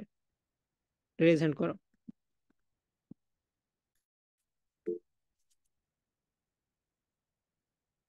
ওকে, মধুমৃতা মাতাজি। মুখ্যবৃত্তি ছিলেন ব্যাসদেব, আর গৌণবৃত্তি শঙ্করাচার্য। হুম, ইয়েস। মুখ্যবৃত্তি দিয়েছেন ব্যাসদেব এবং গৌণবৃত্তি দিয়েছেন শঙ্করাচার্য। তো এই টপিকটা is very difficult to understand. আমি চেষ্টা করব যতটা সিম্পলিফাই করে দেওয়া যায়, তাই সব কিছু ডিসকাস করব না, এসেন্সটা ডিসকাস করব। ডিটেলসে জানতে চাইলে এই চ্যাপ্টারটা পুরোটা পারপাট সহ মন দিয়ে পড়তে হবে। হুম, ঠিক আছে। তো গৌণবৃত্তে যে বা ভাষ্য করিলা আচার্য, এই যে গৌণবৃত্তে ভাষ্য করেছে একজন আচার্য, হু ইজ দ্যাট আচার্য? শঙ্করাচার্য। তাহার শ্রবণে নাশ হয় সর্বকার্য। এই গৌণবৃত্তি শ্রবণ করলে সব কার্য নাশ হয়ে যাবে। কিন্তু বলছে শঙ্করাচার্যের দোষ নেই। তাহার নাহি ক দোষ ঈশ্বর আজ্ঞা পাইয়া, গৌণার্থ করিল মুখ্য অর্থ আচ্ছা দিয়া। শঙ্করাচার্যের দোষ নাই কেন? কারণ তিনি শিবজি, কৃষ্ণ তাকে আদেশ দিয়েছেন যে তুমি কলিযুগে এই মায়াবাদ প্রচার করো। তাহলে কি হবে? যারা ঈশ্বর হতে চায়, মানে ওরা অ্যাকচুয়াল ভক্ত নয়, বৈষ্ণবদের মধ্যে অবৈষ্ণবরা মিশেছিল। কিছু বৈষ্ণব ভগবানকে সেবা করতে চায়, তারা শুদ্ধ বৈষ্ণব। আর কিছু বৈষ্ণব ভগবান হতে চায়, তারা ইম্পিওর বৈষ্ণব। তাদেরকে সেপারেট করার জন্য শঙ্করাচার্যকে পাঠালেন যে তুমি একটা স্কুল খুলো, মায়াবাদ স্কুল। যে যে ভগবান হতে চাই তোমার স্কুলে নাম লেখাবে, তাহলে আমার পিওর ডিভোটি গুলো সেফ থাকবে। তো আচার্যের দোষ নেই শঙ্করাচার্যের, কিন্তু শঙ্করাচার্যের যে তত্ত্ব তাতে দোষযুক্ত। ব্রহ্ম শব্দে মুখ্য অর্থে কহে ভগবান, চিদৈশ্বর্য পরিপূর্ণ অনূর্ধ্ব সমান। তো যখনই বেদান্ত সূত্রে ব্রহ্ম কথাটা ইউজ হয়েছে, এই জায়গাটা কিন্তু খুব, যত আমরা ভার্সেস এগোবে তত ডেপথ বাড়বে, আরো বেশি করে অ্যাটেন্টিভ হতে হবে, নাহলে কিন্তু বুঝতে পারবো না। ব্রহ্ম শব্দের মুখ্য অর্থ কি? ভগবান। চিদৈশ্বর্য পরিপূর্ণ অনূর্ধ্ব সমান, অর্থাৎ ব্রহ্ম শব্দের মুখ্য অর্থ হচ্ছে ভগবান। সেই ভগবান যিনি সচ্চিদ আনন্দপূর্ণ, যার রূপ রয়েছে পার্সোনাল। কিন্তু শঙ্করাচার্য তার গৌণ অর্থ নিয়ে ব্রহ্মের কি অর্থ করেছেন? নিরাকার ব্রহ্ম। ব্রহ্মের প্রিন্সিপাল অর্থ হচ্ছে চিদ ঐশ্বর্য পূর্ণ পরিপূর্ণ ভগবান। ঠিক আছে। তাহার বিভূতি দেহ সব চিদাকার, সেই ভগবানের দেহ আছে, বিভূতি আছে। সেই দেহ কিরকম? স্পিরিচুয়াল, চিদাকার। চিদ বিভূতি আচ্ছাদি তাহে কহে নিরাকার। আচার্য কি বলে দিলেন? ভগবানের চিদ বিভূতিকে হাঁটিয়ে বললেন এই ব্রহ্ম হচ্ছে নিরাকার। That is the mistake Shankaracharya করেছেন। চিদানন্দ তেহ তার স্থান পরিবার, তারে কহে প্রাকৃত সত্যেরও বিকার। তো ভগবানের সবকিছুই হচ্ছে চিদানন্দপূর্ণ। ভগবান যখন এই জগতে আসেন, ভগবানের যে রূপ, ভগবানের সখা, ভগবানের পিতা মাতা, ভগবানের ধাম বৃন্দাবন, সব কিছুই হচ্ছে স্পিরিচুয়াল। সেটাকে শঙ্করাচার্য কি বলে দিলেন? এগুলো প্রাকৃত সত্যের বিকার, এগুলো মেটেরিয়ালিস্টিক। ব্রহ্মের কোনো রূপ হতে পারে না। কৃষ্ণ যে মহাভারতে এসেছিল, সেই কৃষ্ণের দেহটা, তাহলে দেহ কোথা থেকে এলো?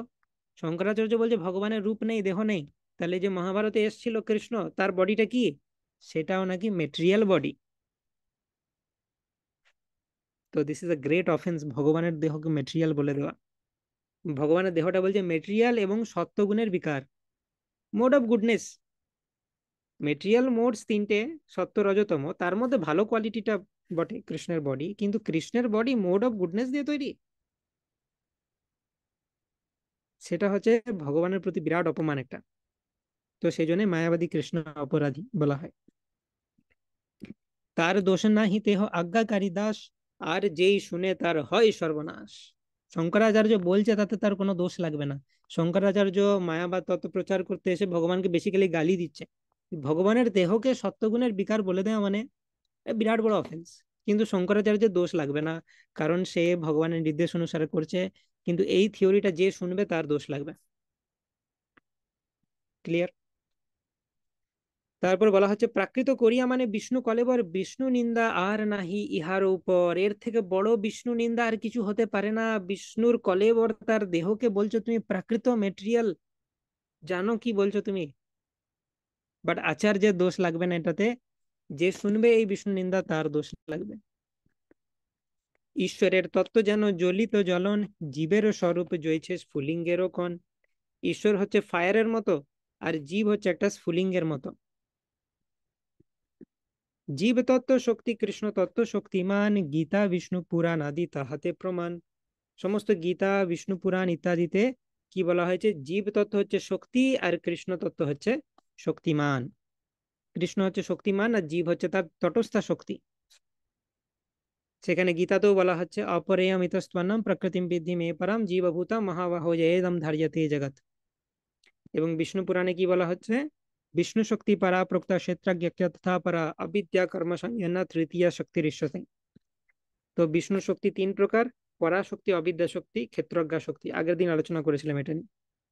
তো জীব পড়ে এই ক্ষেত্রজ্ঞা শক্তির মধ্যে। তো জীব হচ্ছে ভগবানের শক্তি এবং ভগবান হচ্ছে শক্তিমান। এটা হচ্ছে অ্যাকচুয়াল তত্ত্ব। কিন্তু শঙ্করাচার্য এই ভগবানের শক্তিকে মানতেন না।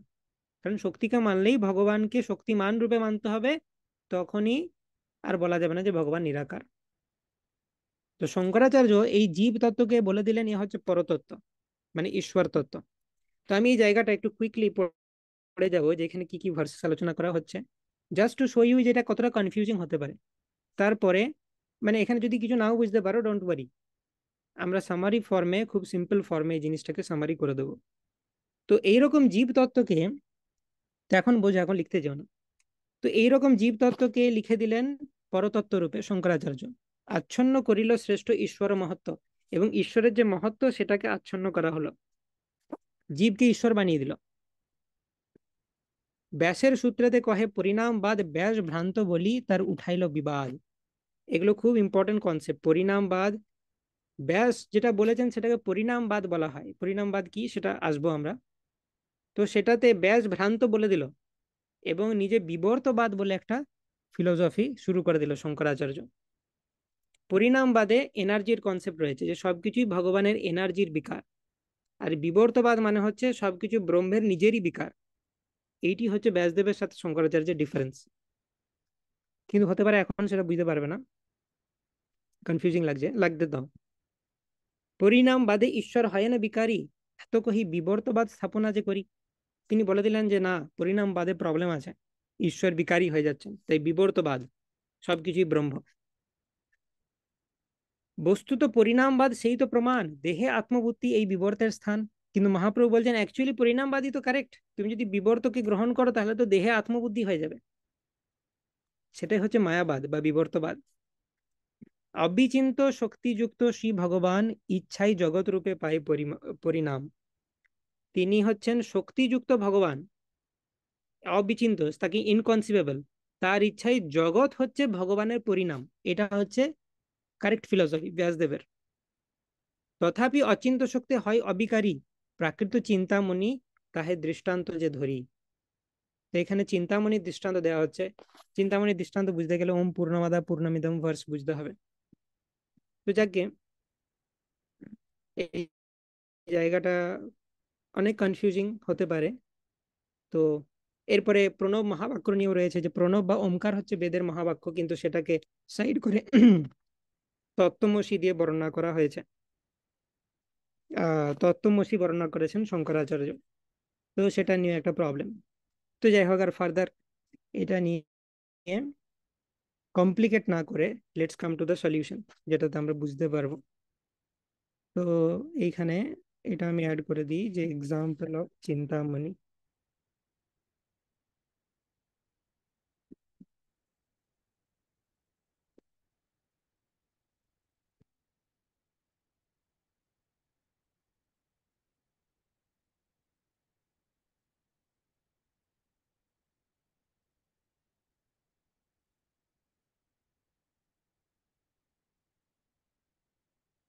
ওকে। হুম। তো এই দুটো লাইন আমরা বুঝেছি, ঠিক আছে।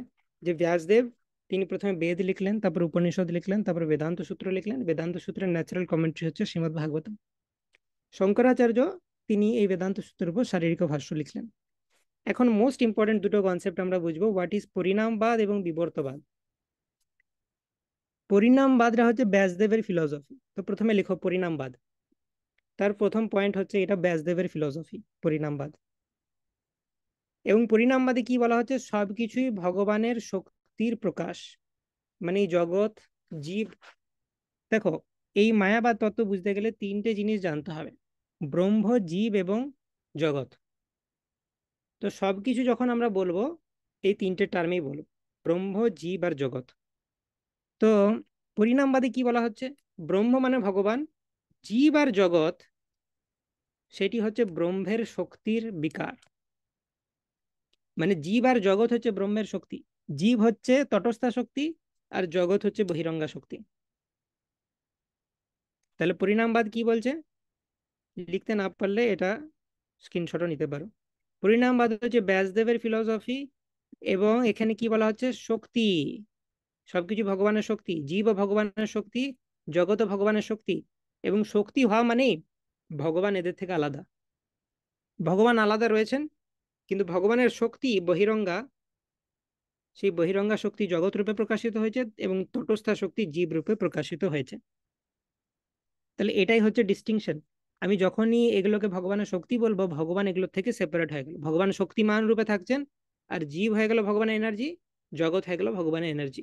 কিন্তু শঙ্করাচার্য শক্তির তত্ত্বটাকে মানতে রাজি নন, কারণ উনি সবকিছু মিলে দিতে চান, জীব ও ব্রহ্ম, জগৎ ও ব্রহ্ম, আর ব্রহ্ম ও ব্রহ্ম।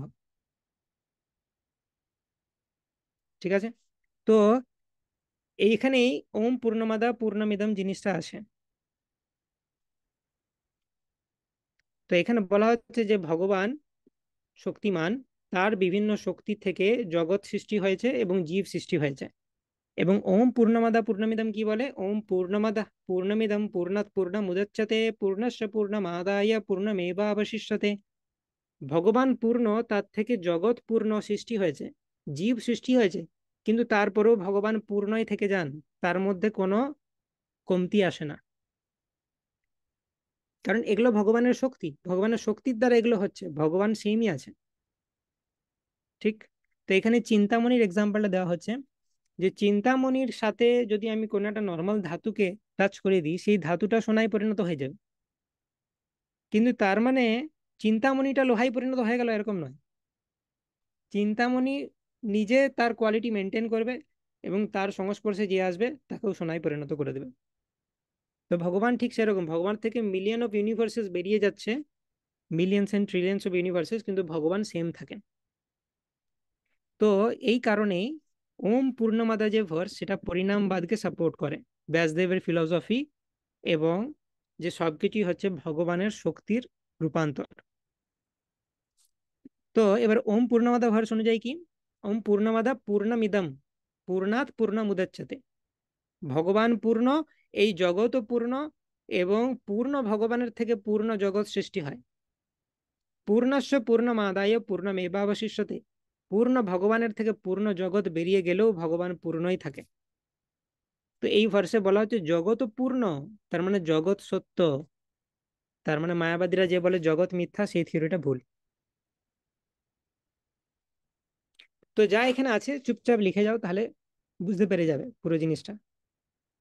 পরিণামবাদ হচ্ছে ব্যাসদেবের ফিলোসফি, যেখানে বলা হচ্ছে সবকিছুই ভগবানের শক্তির ট্রান্সফরমেশন। এবং এখানে কি বলা হচ্ছে? যে ভগবান সেম থাকেন। ঠিক আছে, এখানে পয়েন্টগুলো দেখো, এটা হচ্ছে ফার্স্ট পয়েন্ট পরিণামবাদের, যে everything is transformation of lord's energy.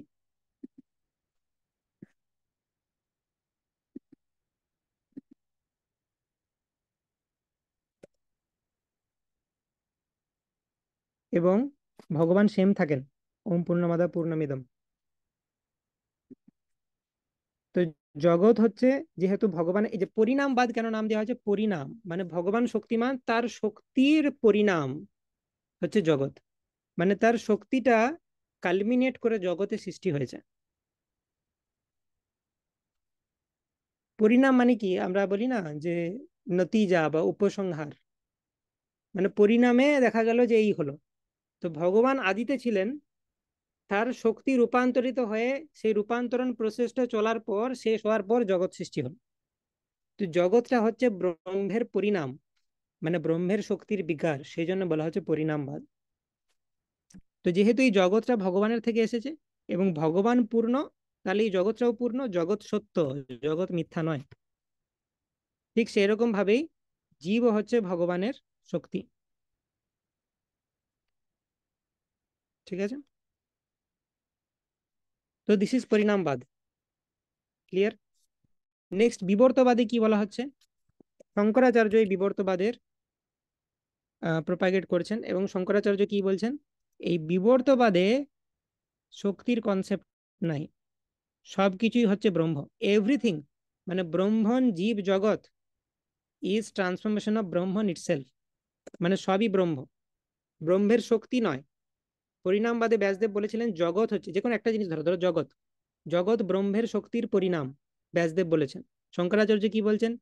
জগৎটা ব্রহ্মই তো, জীবটা ব্রহ্মই তো, শুধু মায়া তোমাকে আচ্ছন্ন করে রেখেছে বলে বুঝতে পারছো না, মায়াটা সরে গেলেই বুঝতে পারবে তুমি জীব হচ্ছে ব্রহ্ম, আর এই জগৎটাও হচ্ছে ব্রহ্ম। তা শঙ্করাচার্য কি বলছেন? Everything is transformation of Brahman itself, এবং ডিউ টু মায়া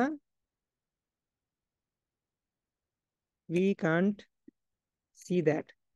মায়া আমাদেরকে আচ্ছাদিত করেছে তাই দেখতে পাচ্ছি না, না হলে সবকিছুই ব্রহ্ম। এইটি হচ্ছে বিবর্তবাদ। তো তার মানে জীবও হচ্ছে ব্রহ্ম, আর জগৎও হচ্ছে ব্রহ্ম, এই বিবর্তবাদ হচ্ছে মায়াবাদের সমান।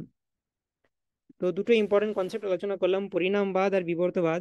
এটা যদি বুঝতে পারি তাহলে বাকি ডিসকাশনটা ক্লিয়ার হয়ে যাবে।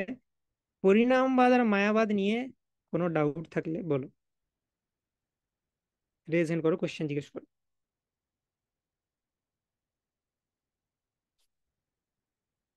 ইয়েস, মধুমৃতা মাতাজি। হরে কৃষ্ণ প্রভু। প্রভু হরে কৃষ্ণ। বলছি এই যে বিবর্তবাদ, যেখানে শঙ্করাচার্য বলছেন সবকিছুই ব্রহ্ম, মানে হুম, জীব ও জগৎ সবই ব্রহ্ম, কিন্তু মায়াবাদে তো এটা বলা হয় যে জগৎ মিথ্যা, যেটা উপরে বলা হয়েছে যে জগৎ এখানে সত্য, মানে পরিণামবাদে। তো তার মানে তো এখানে কি ব্রহ্মকে মিথ্যাও বলছে নাকি মায়াবাদে? মানে তুমি জগৎ রূপে যেটা দেখছো সেটা মিথ্যা, জগৎটা অ্যাকচুয়ালি ব্রহ্ম, কিন্তু তুমি কি দেখছো জগৎটা ব্রহ্ম? তুমি দেখতে পাচ্ছ না তো, সেটা ও মানে আচ্ছা মিথ্যা। আচ্ছা। ও ইয়োর ভিশন অফ দ্য আচ্ছা জগৎ ইজ মিথ্যা, ইন এসেন্স অ্যাকচুয়ালি জগৎ ইজ ব্রহ্ম।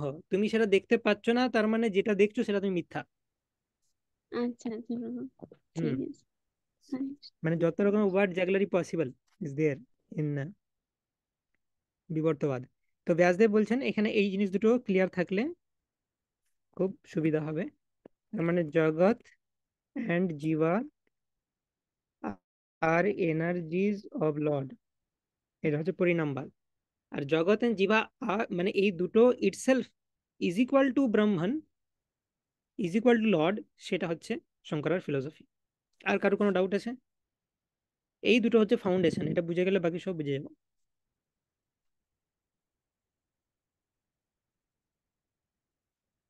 ঠিক আছে, তো আশা করি সবাই বুঝতে পারছো। নেক্সট আমরা যে 6টা পয়েন্ট নিয়ে আলোচনা করেছিলাম সেখানে যাব। ওকে, ঋষিরাজ প্রভু। হরে কৃষ্ণ প্রভু, ধন্যবাদ হরে কৃষ্ণ। প্রভু। ধন্যবাদ প্রণাম। আহ, এখানে ওই যেটি বললেন আগেরটাই তো, মানে জগৎকে হুম যদি, জগৎ ওরা ভাবছে ব্রহ্ম, কিন্তু আমাদের চোখে যখন আমরা হুম দেখছি সেটা হচ্ছে মিথ্যা। হুম, হ্যাঁ। আর ঠিক। আসল আন্ডারস্ট্যান্ডিং যেটা হচ্ছে সেটা হচ্ছে কি জগৎ হচ্ছে ভগবানের এনার্জি, এবং আমরা যেটা দেখছি যে জগৎ হুম, সেটা সত্য। রাইট প্রভু? ইয়েস, অ্যাকচুয়ালি মানে হ্যাঁ ঠিক। আমরা যে জগৎটা দেখছি এই এক্সপিরিয়েন্স গুলো মিথ্যা নয়। এই যে ধরো আমি এখন এই জগতে এসে তোমার সাথে কথা বলছি, বা আমরা বৈষ্ণবরা মিলে হরি কথা বলছি, এগুলো এগুলো টেম্পোরারি হতে পারে, কিন্তু এগুলো কোনোটাই মিথ্যা নয়। এই এক্সপিরিয়েন্স গুলো সত্যি। কিন্তু শঙ্করাচার্যের ফলোয়াররা মনে করেন তুমি একটা স্বপ্নের মধ্যে আছো, উল্টো পাল্টা দেখছো যা খুশি, অ্যাকচুয়ালি এটা ব্রহ্ম, ব্রহ্ম ছাড়া আর কিছু নয়। কিন্তু আমাদের বৈষ্ণব সিদ্ধান্তে বলে যে আমরা যা দেখছি সেগুলো সব সত্য, টেম্পোরারি হতে পারে। আমি যখন গোলক বৃন্দাবনে ফিরে যাব, তখন আমি সেখানে ভাববো যে এক মোমেন্টের জন্য আমার কি হয়েছিল, এই যে জড় জগতে এসে আমি কোটি কোটি জন্ম অতিবাহিত করছি, সেটা গোলক বৃন্দাবনের কাছে মানে ফ্র্যাকশন অফ সেকেন্ডও নয়। তো আমি যখন গোলক বৃন্দাবনে ফিরে যাবো, আমার মনে হবে যেন এক সেকেন্ডের জন্য আমি জগতে গিয়ে আবার ফিরে এসেছি। ঠিক আছে? তো মনে হবে এক সেকেন্ডের জন্য আমি একটা ভ্রমে ছিলাম, কিন্তু এটা ভ্রম নয়, এই সমস্ত এক্সপিরিয়েন্স গুলোই রিয়েল, কিন্তু ইটস টেম্পোরারি। যেমন রাত্রেবেলায় যখন আমি ঘুমাতে ঘুমাতে দেখছি স্বপ্নে আমাকে বাঘে তাড়া করেছে, সকালে উঠে দেখলাম ও বাঘ টাগ কিছু ছিল না, আমি শুধুই স্বপ্ন দেখছিলাম, কিন্তু এই বাঘের এক্সপিরিয়েন্সটা রিয়েল ছিল। হতে পারে যে আমি মাঝরাতে ঘুম থেকে উঠে আমি দেখবো গোটা গায়ে ঘাম আমার, কারণ আমি সত্যিই ভয় পেয়েছিলাম, সত্যিই বাঘকে দেখেছিলাম। এখন সেই বাঘটা নেই, তো কি করা যাবে? সেরকমই আমি জড়জগৎ থেকে ফিরে যখন যাব চিৎ জগতে, এই জড়জগতের যে ভয়ঙ্কর রূপটা তখন আমার কাছে অনুপস্থিত। কিন্তু ওইটুকু সেই টাইমের জন্য আমি জড়জগতের ভয়ঙ্কর রূপটাকে যে এক্সপিরিয়েন্স করেছিলাম, সেই এক্সপিরিয়েন্সটা রিয়েল ছিল। হুম। ঠিক, তো সেই জন্য জগৎ সত্য, মানে জগতে আমরা যা দেখছি, আমরা যা এক্সপিরিয়েন্স করছি, দ্যাট ইজ রিয়েল। কিন্তু ইট ইজ টেম্পোরারি হতে পারে, যখন আমি স্পিরিচুয়াল ওয়ার্ল্ডে ফিরে যাব, এটা মিথ্যা নয়। হুম। Clear? মানে আমরা যেটা পারসিভ করছি সেটা মানে সত্য হচ্ছে, আর সত্য। জগৎ যেটাকে ওরা ব্রহ্ম বলছে সেটা ভুল, জগৎ হচ্ছে ভগবানের এনার্জি। Yes, correct. গোপীচন্দ্র প্রভু। হরে কৃষ্ণ প্রভু, দণ্ডবত প্রণাম। হরে কৃষ্ণ। তো আমার প্রশ্ন হচ্ছে যে মায়াবাদে তো শক্তির কোনো কনসেপ্ট নেই নাকি? নাই। তাহলে ওরা মায়াকে কি রূপে দেখে? মায়া যে ব্রহ্মকে আচ্ছাদন করেছে, হুম। এই মায়াটা কি? ওই ইলিউশন কিছুই নয়, যে মানে ওইটাই তো, যে ওরা বলে এটি ব্রহ্মের একটি লীলা, যে ব্রহ্ম নিজেই নিজেকে আচ্ছাদিত করে এখানে লীলা করছে, কিছুদিন পর কেটে যাবে এটা, এবং আমি ব্রহ্মকে রিয়েলাইজ করব। তো ওখানে মায়াকে ওরা শক্তি হিসাবে দেখেন, সবকিছুই ব্রহ্ম, তো মায়াও ব্রহ্ম। মানে মায়াও ব্রহ্ম? হ্যাঁ। ও, এবং এটি হচ্ছে ব্রহ্মের লীলা।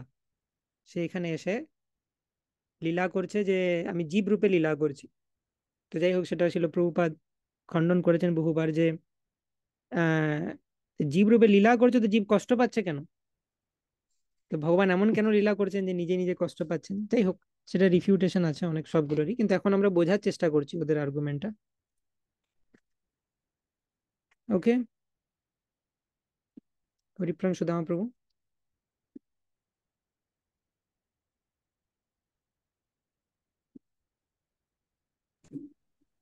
হরে কৃষ্ণ।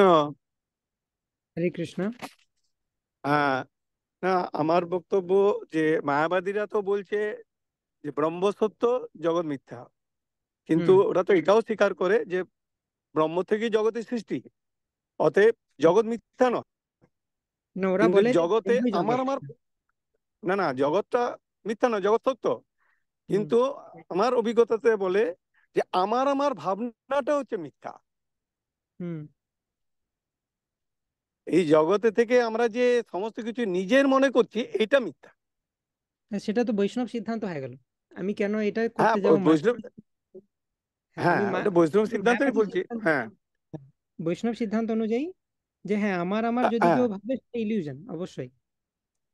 আচ্ছা, ওইটা বৈষ্ণব সিদ্ধান্তটাই বলছি হ্যাঁ, যে আমাদের মিথ্যা বলতে জগতের মধ্যে কি আমার ভাবনাটাই তো মিথ্যা নাকি? এক্স্যাক্টলি ঠিক। তো সেটা আমরা আচ্ছা, বলতে পারি ঠিক আছে। অহম মমেতি কনসেপশন যেটা রয়েছে, সেইটা মিথ্যা, এই জগৎটা সত্য।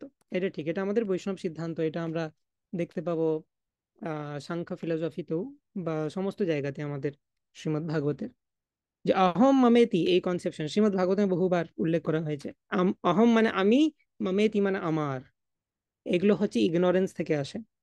আমরা ডিসকাস করেছিলাম থার্ড ক্যান্টো যখন সামারি পড়ছিলাম ভাগবতমের, তখন 5 স্টেজেস অফ ইগনোরেন্স আমরা পড়ছিলাম, তামিশ্রম, অন্ধ তামিশ্রম, মোহম, মহামোহম, এগুলো। তো বিভিন্ন ধরনের, এগুলো হচ্ছে ইগনোরেন্স বা ইলিউশন, অহম মামিতি কনসেপশন তার মধ্যে একটা।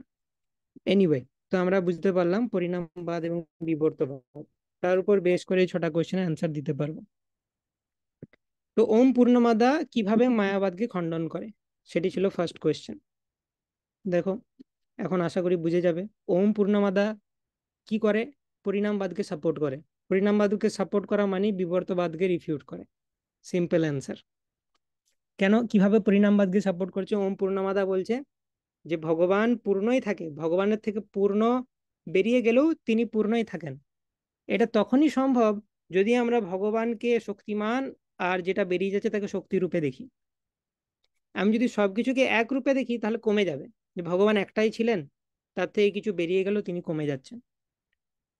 তো ওম পূর্ণমাদা পূর্ণমিদম ভার্সটা পরিণামবাদকে সাপোর্ট করে, এবং তাই জন্য মায়াবাদকে খণ্ডন করে। এটা হচ্ছে answer to first question. Next হচ্ছে শঙ্করাচার্য কেন ব্যাসদেবকে ভ্রান্ত বলছেন। তো ভ্রান্ত তো বলতেই হবে, তিনি বিবর্তবাদ যেটা প্রচার করছেন সেটাতে তিনি বলছেন সবাই ব্রহ্ম, আর ব্যাসদেব বলেছেন যে জগৎ আর জীব হচ্ছে ব্রহ্মের শক্তি। তাহলে উনি ব্যাসদেবকে ভ্রান্ত না বললে নিজের ফিলোসফি প্রচার করবেন কি করে? তো ব্যাসদেবকে ভ্রান্ত কেন বলছেন শঙ্করাচার্য? এই শক্তির কনসেপ্টের জন্য, যে শক্তির কনসেপ্টটা মানি না, আর ব্যাসদেব শক্তির কনসেপ্ট বলেছেন, রাইট? তো সেই জন্য বলা হচ্ছে শঙ্করা ওয়ান্টেড টু এস্টাবলিশ বিবর্তবাদ, so he propagated Vyasadeva is wrong. If one accepts energy of Lord then Lord is shaktiman. যদি কেউ ভগবানকে শক্তিমান এবং এই জগৎকে শক্তি রূপে দেখে তাহলে কি হবে? তাহলে শক্তিমান আমি যখনই বলছি মানে একজন ব্যক্তিত্ব যার শক্তি রয়েছে, তাহলে ভগবানকে ব্যক্তিত্ব রূপে প্রকাশ করতে হবে যদি শক্তির কনসেপ্ট চলে আসে। শঙ্করাচার্য কেন শক্তির কনসেপ্টটাকে এত ভয় পাচ্ছেন বা কেন ওটাকে এড়িয়ে যেতে চাইছেন? কারণ শক্তির কনসেপ্ট চলে এলেই ভগবান শক্তিমান হয়ে যাবে, ভগবান শক্তিমান হয়ে গেলেই তিনি একজন ব্যক্তি হয়ে যাবেন, বাস প্রবলেম। ক্লিয়ার? এই জন্য তিনি বারবার বলছেন ব্যাসদেব মিথ্যা, ব্যাস ভ্রান্ত, বলি উঠাইল বিবাদ। ঠিক আছে, এক একটা করে বলে, এই দুটো আমরা আলোচনা করলাম, কোনো ডাউট? ওম পূর্ণমাদা কিভাবে মায়াবাদকে খণ্ডন করে, শঙ্করাচার্য কেন ব্যাসদেবকে ভ্রান্ত বলছেন? ইয়েস গোপাল প্রভু। হরে কৃষ্ণ বলে অনুরোধ করলাম। ওই হরে কৃষ্ণ। ওম পূর্ণমাদের শ্লোকটায় হ্যাঁ। তো পূর্ণ থেকে পূর্ণ বেরিয়ে গেলে, হুম। তো পূর্ণ থেকে যে পূর্ণটা বেরাচ্ছে সেটা শক্তিকে এখানে সাজেস্ট করছে। হ্যাঁ, সেই জন্য আমি এটাই বলছি যে যদি কোনো একটা পূর্ণ থেকে পূর্ণ বেরিয়ে গেলেও পূর্ণকে পূর্ণই থাকতে হয়, তাহলে শক্তির কনসেপ্টটা ইম্পর্টেন্ট। আমি যদি শক্তির কনসেপ্ট না আনি, যেমন শঙ্করাচার্যের ফলোয়াররা মনে করেন ব্রহ্ম একটাই, শক্তির কনসেপ্ট নাই, এবং সমস্ত জীবের মধ্যে ডিস্ট্রিবিউট হয়ে গেছে ব্রহ্মটা, মানে তিনি আর অরিজিনাল যে টোটাল পদার্থটা ছিল ব্রহ্ম পদার্থ যদি আমরা ভাবি, সেটা সমস্ত জীবের মধ্যে ডিস্ট্রিবিউট হয়ে গেছে, সেম নাই। তো আমি যদি মায়াবাদকে ফলো করি তাহলে কিন্তু এটাকে জাস্টিফাই করতে পারবো না যে পূর্ণ থেকে মানে ভগবানের থেকে জীব বেরিয়ে গেলেও ভগবান সেমই থাকেন। একটা ব্যাপার আছে, এই হুম। অবতারদের ব্যাপারটা কিভাবে এটা বলা যাবে? অবতার ভগবানের থেকে বেরিয়ে গেল, যেমন জীবেরটা বুঝতে পারলাম। হ্যাঁ, মানে বৈষ্ণব সিদ্ধান্ত অনুসারে। হ্যাঁ হ্যাঁ, অবতার ভগবানের থেকে হুম। অবতার বেরিয়ে যাওয়ার পরও ভগবান পূর্ণই থাকছে হ্যাঁ, এটা। তো যেমন ধরো এটাই তো পূর্ণমাদাব হর্ষে ভগবানকে ডিফাইন করা হয়েছে ওইভাবে যে তিনি তার মতো অসংখ্য রেপ্লিকা তৈরি করতে পারেন, তবুও তিনি সেমই থাকবেন। আর ভগবানের, আচ্ছা তুমি বলছো যে আমরা এগুলোকে এনার্জি দিয়ে এক্সপ্লেন করতে পারি, তাহলে অবতারকে কি আমি বলবো অবতার ভগবানের এনার্জি কিনা? তো হ্যাঁ, সেটা তো হ্যাঁ আমরা হ্যাঁ দেখতেই পাচ্ছি। যেমন ধরো ভগবানের প্রকাশ বিগ্রহ রূপে যদি বলরামকে আমরা বলি, তাহলে বলরাম তিনিও একটা শক্তির, বা তিনি হচ্ছেন সম্বিত শক্তি, সরি সম্বিত শক্তি হচ্ছেন কৃষ্ণ, সন্ধিনী পোটেন্সি, তার ইনচার্জ হচ্ছেন বলরাম। তো সেটাকে আমরা বলতে পারি যে সেটাকে এনার্জি দিয়ে এক্সপ্লেন করতে পারি, বা শ্রীমতী রাধারানী তিনিও যে ভগবানের এক্সপানশন, সেটাকে এনার্জি দিয়ে বলতে পারি। কিন্তু জিনিস হচ্ছে ভগবানকে এইভাবে ডিফাইন করা হয়েছে যে তিনি তার অসংখ্য রেপ্লিকা বা এক্সপানশন ক্রিয়েট করতে পারেন, সেটা হচ্ছে বৈষ্ণব সিদ্ধান্ত। তো বিষ্ণু তত্ত্ব রূপে ভগবান যদি নিজেকে অসীম রূপে এক্সপান্ড করেন তাতেও কোনো সমস্যা নেই। এই দুটো জিনিস অর্থগোনাল, কিন্তু ভগবানের থেকে জগৎ সৃষ্টি হচ্ছে এবং ভগবানের থেকে অবতার সৃষ্টি হচ্ছে, দুটো ক্যারেক্টারিস্টিক্সই ব্রহ্মের মধ্যে রয়েছে। শঙ্করাচার্যের মেন প্রবলেম হচ্ছে এই জগৎ সৃষ্টির ব্যাপারে, জগৎ আর জীব নিয়ে, কারণ জীবকে ভগবান বানাতে হবে যা হোক করে ওনাকে। তো যখন ভগবান বিষ্ণু তত্ত্বের লেভেল এক্সপান্ড করেন সেটা আলাদা ব্যাপার, আর যখন ভগবান জীব বা জগৎ রূপে এক্সপান্ড করছেন সেটা আলাদা ব্যাপার।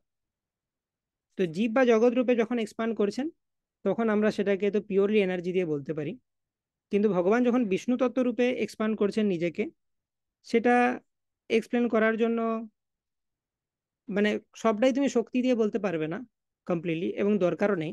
সেই জন্য বিভিন্ন এক্সাম্পল দেওয়া হচ্ছে, যেমন আহ চিন্তামণির এক্সাম্পল দেওয়া হয়েছে যে আমি সোনার সাথে টাচ করালে সে সোনাতে পরিণত হয়ে যাচ্ছে, কিন্তু আমি চিন্তামণি তার যে কোয়ালিটি সেটা লুজ করছে না।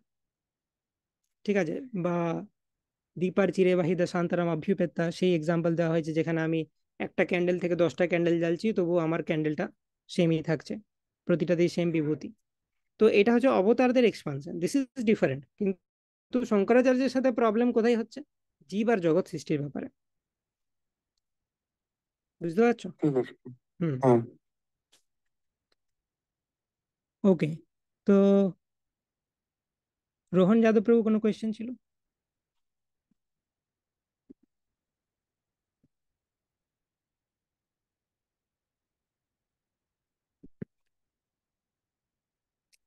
রেজ হ্যান্ড করতে পারো, তাহলে আমি আনমিউট করতে পারবো যার কোয়েশ্চেন থাকবে। ঠিক আছে, আমরা নেক্সট পয়েন্টে যাই, তারপর আবার কোয়েশ্চেন নেব। আচ্ছা, হ্যাঁ বলো রোহন প্রভু। হ্যাঁ প্রভু, ওই বেসিক ম্যাথামেটিক্স এর এক্সাম্পল দিতে পারি, যেমনটাতে ওই গোপীজন প্রভু জিজ্ঞেস করছিল 1 - 1, যেমন এমনিতে ম্যাথামেটিক্স এ 1 + 1 2 হয়, কিন্তু বৈদিক ম্যাথামেটিক্স এ ওটা 1 + 1 ওটা 1ই থাকে, বা 1 - 1 1ই হয়। যেমন ওই অবতারেরটা বলছিলেন। তো বৈদিক ম্যাথামেটিক্স এর যেমনটা আজ কি ক্লাসে বলছিলেন প্রভু, একটা কি ওই ভগবানের যে 3 শক্তি আছে, সম্বিত, সন্ধিনী এবং আল্লাদিনী। তো যখন ভগবান ওই রাসা পঞ্চায়েত হয়ে যখন ভগবান নিজেকে এক্সপ্যান্ড করেছিলেন, তো ভগবান নিজেকে মানে অনেক অনেকগুলো রূপে ভগবান নিজেকে এক্সপ্যান্ড করেছিলেন, কিন্তু মানে প্রত্যেকটা গোপী ভগবানকে ভাবছিল কি ভগবান আমার সাথে আছে। তো ওইভাবে এক্সপ্যান্ড ভগবান করেছিলেন। তো ওই হুম। ওইটা বলছিলাম তো। হ্যাঁ, বুঝতে পারছি। তো শোনো, এখানে একটা প্রবলেম রয়েছে, সেটা হচ্ছে যে তুমি যে বলছো বেদিক ম্যাথামেটিক্সে 1 + 1 = 1, এটা ঠিক নয় প্রথম কথা। তো বেদিক ম্যাথামেটিক্স বলে ম্যাথামেটিক্স একটা ব্রাঞ্চ আছে, যেখানে অ্যান্সারগুলো সেমই আসবে নর্মাল ম্যাথামেটিক্সের সাথে, কিন্তু ক্যালকুলেশনের প্রসিজিওর আলাদা। That is called Vedic mathematics. ডিভোটিরা মজা করে বলে থাকে এটা, যে আমাদের এখানে দেখা যাচ্ছে যে 1 - 1 = 1, সেটা হচ্ছে এটা আমাদের বেদিক ম্যাথামেটিক্স, এটা আমাদের ট্রান্সেন্ডেন্টাল ম্যাথামেটিক্স। সেটা ডিভোটিরা মজা করে বলে থাকে। You cannot side that. সেটা কোনো ওয়েল এস্টাবলিশ সিস্টেম নয় যে ওই ওই তো বেদিক ম্যাথামেটিক্সেও 1 + 1 = 1, সেরকম নয়। সুপ্রিয়া মাতা যে একটা সাজেস্ট করেছে, ইয়েস, বাইনারি ম্যাথামেটিক্সে 1 + 1 = 1, সেটা ঠিক। ট্রু আর ট্রুতে আমি যদি অর অপারেশন করি তাহলে ট্রুই আসবে। বাট এগেন তুমি হঠাৎ করে কোথা থেকে বাইনারি ম্যাথামেটিক্স নিয়ে চলে এলে ভগবানের ক্ষেত্রে? তাহলে আগে তোমাকে এস্টাবলিশ করতে হবে যে ভগবান বাইনারি ম্যাথামেটিক্স অনুযায়ী চলে, সেটার কোনো প্রুফ আছে? তাই এগুলো ডিফিকাল্ট হয়ে যাবে। যে এগুলো মজার জন্য লোকে বলে থাকে যে এই ম্যাথামেটিক্স ওই ম্যাথামেটিক্স ইত্যাদি, এখানেও হয় দেখো, এগুলোর কোনো ভিত্তি নাই। ভগবান সম্পূর্ণ একটা আলাদা তত্ত্ব, সে তার নিজের রুলে চলে। We are trying to understand that rule. ঠিক আছে, তো এখানে অন্য কোনো সিস্টেমকে সাইড করা যাবে না। তাদের প্রবলেম আছে, তুমি ফেঁসে যাবে। তুমি ভাববে আমি খুব স্মার্টলি এটা আমি সাইড করে খুব স্মার্ট হয়ে যাচ্ছি, কিন্তু অ্যাকচুয়ালি এটা আনসাইন্টিফিক একদম। তো যাই হোক, ভগবান হচ্ছে সম্পূর্ণ আলাদা তত্ত্ব, তাকে আলাদাভাবে বুঝতে হবে। তার হচ্ছে তিনি হচ্ছেন এমন একজন জিনিস, তার থেকে পূর্ণরূপে বেরিয়ে গেলেও তিনি পূর্ণই থাকেন। অবশ্যই হ্যাঁ, এরকম কোনো জিনিস আমি দেখবো না। আমাদের এই প্রচেষ্টাটা করাই উচিত না যে ভগবানকে এমন একটা কিছুতে কনভার্ট করে নিয়ে আসা যেটা আমি দেখেছি। ওই ওই বাইনারি ম্যাথামেটিক্সে দেখেছো কিরকম 1 + 1 = 1 হয়, সেই রকমই ভগবান। এটা দরকারই নাই কোনো। ভগবানকে ওইভাবেই থাকতে দাও যে এরকম কোনো জিনিস আমি দেখিনি কোনোদিন, হ্যাঁ তবেই তো সে ভগবান। এই জড় লেভেলে নামানোর দরকার নেই যে এইটার জন্য হয় বা এটার জন্য। তো যাই হোক, এরকম অনেক জায়গাতে কোট করা হয়, সেজন্য আমি ক্লিয়ার করে দিলাম। কিন্তু এটা খুব একটা সাইন্টিফিক নয় যে আমি ভগবানকে কোনো মেটেরিয়াল সিস্টেম দিয়ে কোট করে প্রুভ করার চেষ্টা করছি। ঠিক আছে, তো আলাদা তারপর করে বলাটাই। বলছিলাম মানে, হ্যাঁ, যেরকম কৃষ্ণের থেকে বলরাম আহ, আহ, বেরিয়েছে, তো কিন্তু কৃষ্ণ মানে সিচুয়েশন পজিশনটা ভগবানই থাকছে, তো ওইটা বলছিল মানে ওই বৈদিক ম্যাথামেটিক্স এর আমি এটা বলিনি। যেমন ভগবান থেকে বলরাম এসেছে, হুম। কিন্তু ভগবান এবং বলরামের মধ্যে ওইরকম মানে আহ, কোনো অন্তর নেই, শুধু অঙ্গকান্তির মানে হুম। ডিফারেন্স আছে। তো ওই হিসেবে বলছিলাম আমি, ওই ওই বৈদিক ম্যাথামেটিক্স কে সাইড করে মানে বলতেছিলাম না, মানে বলছিলাম কি হুম। ওই হুম। হিসাবে না না, বলা আমি যায় কি বললাম আর কি, বলে কেউ অনেক। করে, তুমি হ্যাঁ হয়তো bro, করছিলে না, কিন্তু কেউ যদি করে তাহলে সেটা ভুল হবে। আর নেক্সট হচ্ছে যে হ্যাঁ, কৃষ্ণ বলরামের যে এক্সাম্পলটা দিলে, দ্যাট ইজ সেম এজ ওম পূর্ণমাদা পূর্ণমিদম। সেটা তো আমরা আলোচনা করলামই, যে ভগবানের থেকে অসংখ্য অবতার বা এই জগৎ সৃষ্টি হলেও তিনি সেমই থাকবেন। ওকে। হ্যাঁ। ইয়া, তো নেক্সট পয়েন্ট আমরা যাই, জগৎ মিথ্যা কেন বলা হচ্ছে। শঙ্করাচার্য শেষ ব্রহ্ম, জীব আর জগৎ এই তিনটেই সেম। তাহলে সবাই হয়ে গেল ব্রহ্মণ। আর মায়ার জন্য আমরা বুঝতে পারছি না যে এই জগৎ বা জীব হচ্ছে ব্রহ্ম, মায়া আমাদেরকে আচ্ছাদিত করে রেখেছে। তো মায়াটা যখনই সরে যাবে তখনই আমরা বুঝতে পারবো যে সবকিছুই হচ্ছে ব্রহ্ম। এবং যখনই আমি বুঝতে পারবো সব ব্রহ্ম, তখনই আমার মায়া সরে যাবে। তখন আমি, আমার আর নারায়ণের মধ্যে কেউ থাকবে না, আমি নারায়ণ সেম হয়ে গেলাম। তো জগৎ মিথ্যা কেন বলা হয় সেটা আমরা এক্সপ্লেন করেছি, যে ব্রহ্মই জগৎ, কিন্তু মায়াগ্রস্ত আছি বলে আমি বুঝতে পারছি না। তো মায়া যখন সরে যাবে তখন আমি বুঝতে পারবো যে এই জগৎটা অ্যাকচুয়ালি ব্রহ্ম। ওকে, এটা ইজি ছিল। না, ওম আর তত্ত্বমসি নিয়ে কিছু ডিসকাশন রয়েছে। ওম আর তত্ত্বমসি ব্যাপারটা কি? তো ওম মানে হচ্ছে কৃষ্ণ। এই জায়গাটা লিখতে গেলে অনেক টাইম লেগে যাবে, আমি এক্সপ্লেন করে দিচ্ছি, এখানে স্ক্রিনশট নিয়ে নাও, পরে বাড়িতে লিখবে। এখন ভালো করে বোঝো, হ্যাঁ, রাইটিং বন্ধ করে দাও। তো দেখো, ওম আর তত্ত্বমসি নিয়ে কি বলা হয়েছে। ওম ইজ সেম অ্যাজ কৃষ্ণ, ভগবদ গীতার বিভিন্ন শ্লোকে বলা হয়েছে। 7.8 রসোহাম আপসু কোয়ান্তেয়া প্রভাস্মি শশিশূরেয় প্রণবা সর্ববেদেষু শব্দক্ষে পৌরুষম নিষু। তো প্রণবা সর্ববেদেষু, প্রণব হচ্ছে কৃষ্ণ। 8th চ্যাপ্টারও বর্ণনা করা হয়েছে, 9th চ্যাপ্টারও বর্ণনা করা হয়েছে, 17th চ্যাপ্টারও বর্ণনা করা হয়েছে। ওম নিয়ে বর্ণনা করা হয়েছে, ওম ইজ কৃষ্ণ ভগবদ গীতায়। শ্রীমদ ভাগবত ওম দিয়ে স্টার্ট হয়। ওম নমো ভগবতে বাসুদেবায় জন্মাদ্যস্য যতন্বয়াদিতরতশ্চ অর্থে স্ববিজ্ঞেশ্বরাট। ঠিক, তো এই ওম হচ্ছে কৃষ্ণ অ্যাকর্ডিং টু বেদাস, শাস্ত্রাস। ওম কিভাবে উচ্চারিত হয়? অ উ ম, অউম। অ, উ আর ম, এই তিনটে দিয়ে। অ মানে হচ্ছে কৃষ্ণ, গীতাতে কৃষ্ণ বলছেন সমস্ত বর্ণের মধ্যে আমি অ। উ মানে হচ্ছে কৃষ্ণের শক্তি বা রাধারানী। আর মকার মানে হচ্ছে জীব শক্তি। তাহলে অ উ ম মানে হচ্ছে কৃষ্ণ, কৃষ্ণের এনার্জি এবং জীব। এটা হচ্ছে ওমের মিনিং। সেখানে তিনজন কম্বাইন্ড রয়েছে, হয়তো ভগবান এবং ভগবানের শক্তি। রাধারানী হচ্ছে অন্তরঙ্গা শক্তি। আর মকারে যে জীব রয়েছে সেই জীব হচ্ছে তটস্থা শক্তি। তো ভগবান তার শক্তি নিয়ে যে ফর্মটা, সেটা হচ্ছে ওম। তাহলে Om is basically Radha Krishna with জীবাস। ঠিক, আচ্ছা, সেই জন্য ওমকে ভগবানের সাউন্ড ইনকারনেশন বলা হয়, শব্দ অবতার। এবং এই ওম কি করে? কৃষ্ণ এবং তার শক্তিকে ডেসক্রাইব করে। ঠিক আছে, তো তো if one chants Om, they will get true understanding of Brahman. যদি কেউ ওম জপ করতে থাকে, তাহলে যেহেতু সে ভগবান, ভগবানের শক্তি এবং এগুলোকে, ভগবান এবং ভগবানের শক্তিকে আরাধনা করছে, তাহলে সে ব্রহ্মের সঠিক যে রিয়েলাইজেশন সেটা পেয়ে যাবে। তাকে বুর্বক বানানো ডিফিকাল্ট আছে। সেই জন্য শঙ্করাচার্য ওমকে অ্যাভয়েড করে চলতেন এবং তত্ত্বমসিকে মহাবাক্য রূপে এস্টাবলিশ করেছিলেন। যদি কেউ ওম চ্যান্ট করে তাহলে সে ওই থিওরিতে আর বিলিভ করতেই পারবে না। ওম ভেতর থেকে তাকে স্পিরিচুয়াল জ্ঞান দিয়ে দেবে। সেই জন্য শঙ্করাচার্য প্রচার করলেন যে ওম নয়, তত্ত্বমসিটা হচ্ছে মেন বাক্য বেদের। কেন? এই তত্ত্বমসিকে তড়র মড়রকে উল্টো একটা মিনিং দেওয়া পসিবল, ওমকে করা ডিফিকাল্ট। ঠিক, তো ওম is same as Hare Krishna মহামন্ত্র। কিভাবে? আগে আমরা দেখেছি ওম ইজ সেম অ্যাজ কৃষ্ণ, এখন বলছি ওম is same as Hare Krishna মহামন্ত্র, অ্যান্ড হরে কৃষ্ণ মহামন্ত্র ইজ সেম অ্যাজ কৃষ্ণ। হরে কৃষ্ণ মহামন্ত্র ইজ সেম অ্যাজ কৃষ্ণ, সেটা বৈষ্ণব সিদ্ধান্ত আমরা বহুবার দেখেছি। পদ্মপুরাণের শ্লোক, নাম চিন্তামণি কৃষ্ণ চৈতন্য রস বিগ্রহ পূর্ণ শুদ্ধ নিত্যমুক্ত অভিন্নতার নাম নামিন। ভগবান আর ভগবানের নাম অভিন্ন, নাম নাম আকারী বহুদা নিজ সর্বশক্তি তত্রার্পিতা, 6 অষ্টকমে ভার্সেও দেখেছি। তো হরে কৃষ্ণ মহামন্ত্র আর কৃষ্ণ হচ্ছে সেম, ওম আর কৃষ্ণ সেম, তার মানে ওম আর হরে কৃষ্ণ মহামন্ত্র সেম। এবার ওম আর হরে কৃষ্ণ মহামন্ত্র সেম কিভাবে বুঝবো? ওমে কি আছে? ভগবান, ভগবানের শক্তি আর জীব তত্ত্ব। হরে কৃষ্ণ মহামন্ত্রে কি আছে?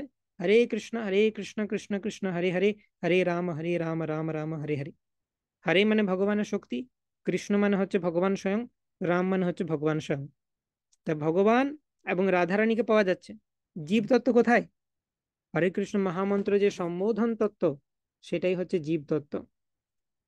সম্বোধন, সম্বোধনে ডাকা হচ্ছে না ভগবানকে, যে আহ হরে মানে হে শ্রীমতী রাধারানী, হে কৃষ্ণ, তাহলে কে ডাকছে?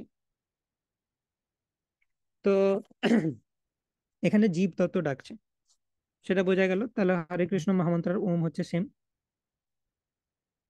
তার মানে আমি যদি ওম চ্যান্ট করি, হরে কৃষ্ণ মহামন্ত্র চ্যান্ট করার সিমিলার। কিন্তু কলিযুগে যেহেতু আমাদের আচার্যরা বলেছেন হরে কৃষ্ণ মহামন্ত্র চ্যান্ট করতে, হরের নাম হরে নামৈব কেবলম, সেই জন্য বৈষ্ণবের আমরা হরে কৃষ্ণ মহামন্ত্র চ্যান্ট করি। But Om is same as Hare Krishna mahamantra, এবং ওমও হচ্ছে ভগবানের রিপ্রেজেন্টেশন। তাই ওম জপ করলে তাকে বুর্বক বানিয়ে রাখা মুশকিল। সেই জন্য শঙ্করাচার্য কেয়ারফুলি ওমকে অ্যাভয়েড করতেন। এবারে তত্ত্বমসিকে তড়র মড়র না পসিবল কিভাবে? তত্ত্বমসির অ্যাকচুয়াল অর্থ কি? তত্ত্বম অসি, মানে তুমি সেই হও। তৎ মানে সেই, ত্বম মানে তুমি, অসি মানে তুমি সেইটাই হও বা তুমি সেইটাই বটো, এরকম টাইপের। তো তৎ মানে বলা হচ্ছে সেই ব্রহ্ম বা সেই স্পিরিচুয়াল তুমি, মানে তুমি স্পিরিচুয়াল হও, মানে ইউ আর অ্যাকচুয়ালি স্পিরিচুয়াল, তুমি এই জড় দেহ নও, তুমি স্পিরিচুয়াল ব্রহ্ম। তত্ত্বমসির অ্যাকচুয়াল মিনিং এটা। শঙ্করাচার্য কি করলেন যে এটাকে সুন্দরভাবে তড়র মরণ না পসিবল, তত্ত্বমসি, তৎ মানে ব্রহ্ম, সেই ভগবান হও তুমি, শঙ্করাচার্য বলে দিলেন। তৎ কথাটার অ্যাকচুয়াল মানে হচ্ছে স্পিরিচুয়াল, কিন্তু শঙ্করাচার্য বলে দিলেন সেই ভগবান হও তুমি। অ্যাকচুয়ালি বেদে লেখা আছে সেই স্পিরিচুয়াল হও তুমি, কিন্তু শঙ্করাচার্য বলে দিলেন সেই ভগবান হও তুমি। তো এইভাবে তিনি তত্ত্বমসিকে এস্টাবলিশ করেছিলেন, কারণ এইটাকে চেঞ্জ করে একটা অন্য মিনিং দেওয়া পসিবল, ওমকে চেঞ্জ করা সম্ভব নয়। সেই জন্য মায়াবাদীর এই তত্ত্বমসি ছাড়াও আরেকটা আছে সোহম, মানে সোহম মানে সেই হয় আমি, সো অহম মানে সে আর আমি সেম। সে মানে হচ্ছে এখানে ভগবান, তো সে ভগবান আর আমি সেম। কিন্তু বেদে অ্যাকচুয়ালি সোহম মানে হচ্ছে আমি হচ্ছি কোয়ালিটেটিভলি ব্রহ্মের সমান, কিন্তু শঙ্করাচার্য বলেছেন আমি আর ব্রহ্ম সমান। আমি কোয়ালিটেটিভলি ব্রহ্মের সমান, কেন কি আত্মাও সচ্চিদানন্দ, ভগবানের দেহও সচ্চিদানন্দ, কিন্তু পরিমাণগতভাবে তাদের মধ্যে ডিফারেন্স হয়েছে। ভগবান অসীম সচ্চিদানন্দ, আমি ক্ষুদ্রাতি ক্ষুদ্র সচ্চিদানন্দ। সেইটাকে শঙ্করাচার্য কোয়ালিটেটিভ জিনিসটাকে বাদ দিয়ে বলেছেন তুমি পূর্ণরূপে ব্রহ্মের সমান। ঠিক আছে, তো এই হচ্ছে ওম আর তত্ত্বমসির বিষয়। ওম হচ্ছে অ্যাকচুয়ালি মহাবাক্য, কিন্তু সেটাকে বাদ দিয়ে তত্ত্বমসি কে প্রচার করেছেন। আচ্ছা, সম্বন্ধ অভিধেয় প্রয়োজন কি? এটা হচ্ছে বৈষ্ণব সিদ্ধান্ত। সম্বন্ধ মানে কৃষ্ণের সাথে জীবের সম্বন্ধ এস্টাবলিশ হচ্ছে। জীব জানতে পারছে কৃষ্ণকে, কৃষ্ণ ভগবান, আমি হচ্ছি ভগবানের নিত্য দাস। অভিধেয় মানে হচ্ছে কৃষ্ণকে ভগবান রূপে জেনে তার সেবা করব। প্রয়োজন মানে হচ্ছে সেবা করার পর আমি কৃষ্ণ প্রেম লাভ করব। তো এটা বৈষ্ণব সিদ্ধান্ত। মায়াবাদীরা মনে করে যে লিবারেশনের পর আমি ব্রহ্মের সাথে লীন হয়ে যাই, ব্রহ্মের দেহের মধ্যে ঢুকে যাব, আমি ভগবান হয়ে যাব, তাহলে সম্বন্ধ অভিধেয় প্রয়োজনের আর কোনো প্রশ্নই উঠে না। তাই সম্বন্ধ অভিধেয় প্রয়োজন। অভিধেয় বা সেবা করার কিছু ব্যাপার নেই, কৃষ্ণ প্রেম লাভ করারও কিছু ব্যাপার নেই। তো যাই হোক, এটা বৈষ্ণব সিদ্ধান্ত, সম্বন্ধ অভিধেয় প্রয়োজন, মায়াবাদীদের সিদ্ধান্ত নয়। লাস্ট পয়েন্ট হচ্ছে মায়াবাদকে কেন প্রচ্ছন্ন বৌদ্ধবাদ বলা হয়। বৌদ্ধবাদ মানে বুদ্ধদেব যেটা প্রচার করেছিলেন সেটা হচ্ছে শূন্যবাদ। শূন্যবাদ মানে হচ্ছে যে লিবারেশন বা নির্বাণের পর আত্মার যে এক্সিস্টেন্স, অস্তিত্ব আর থাকে না, আত্মাটা ভ্যানিশ হয়ে যায়। তো এটা তো হতে পারে না, ভাগবত গীতাকে কমপ্লিটলি কন্ট্রাডিক্ট করছে। ভগবত গীতা 2.12 বলা হচ্ছে নাত্বেবা হাম জাতু নাশম নাত্বম নেমে জনাধিপা নাচৈবা না ভবিষ্যামা সর্বে বয়মতঃ পরম। আমরা সবাই সবসময় থাকবো, অতীতেও ছিলাম, এখনো আছি, ভবিষ্যতেও থাকবো। শোলকে কখনো ধ্বংস করা যায় না, নৈনম ছিন্দন্তি শস্ত্রাণি নৈনম দহতি পাবক ইত্যাদি। তো এটা তো ভুল সিদ্ধান্ত বটেই, শূন্যবাদ ঠিক নয়। কিন্তু আমরা আলোচনা করেছি যে কেন বুদ্ধদেব এই শূন্যবাদ প্রচার করেছিলেন, গোলকাচার সেমিনারে আলোচনা করেছি। তো কিন্তু মায়াবাদকে প্রচ্ছন্ন বৌদ্ধবাদ কেন বলা হচ্ছে? বৌদ্ধ, ভালো করে ডিফারেন্সটা বোঝো, যে বুদ্ধদেবের ফলোয়ার শূন্যবাদীরা তারা মনে করেন নির্বাণের পর আত্মা ভ্যানিশ হয়ে যায়। মায়াবাদীরা মনে করেন যে নির্বাণ বা লিবারেশনের পর আত্মা পরমাত্মার সাথে মিশে যায়, দিয়ে আত্মার যে ইন্ডিভিজুয়ালিটি সেটা চলে যায়। আত্মা বলার কেউ নেই, গোটাটাই পরমাত্মা হয়ে গেছে। আমি আমি বলে আলাদা করার কেউ নেই, মানে বুদ্ধর ফলোয়াররা মনে করেন আমি নির্বাণের পর আমি আর থাকবো না।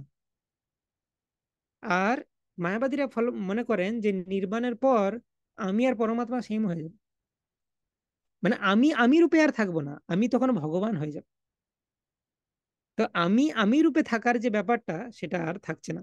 কিন্তু বৈষ্ণব ফিলোসফি কি, আমি সবসময় আমি রূপেই থাকবো, গোলক বৃন্দাবনে চলে গেলেও আমার একটা স্বরূপ আছে, সেই রূপে আমি থাকবো এবং আমি ভগবানকে সেবা করব। তো এখানে দেখতে পাচ্ছি একটা সিমিলারিটি বুদ্ধবাদ আর মায়াবাদের মধ্যে।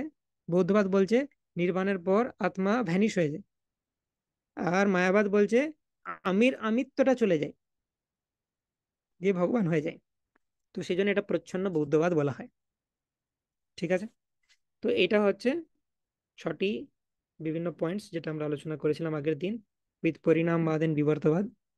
তো আশা করি এরপর মায়াবাদের বিষয়টা আগের থেকে একটু ক্লিয়ার হলো।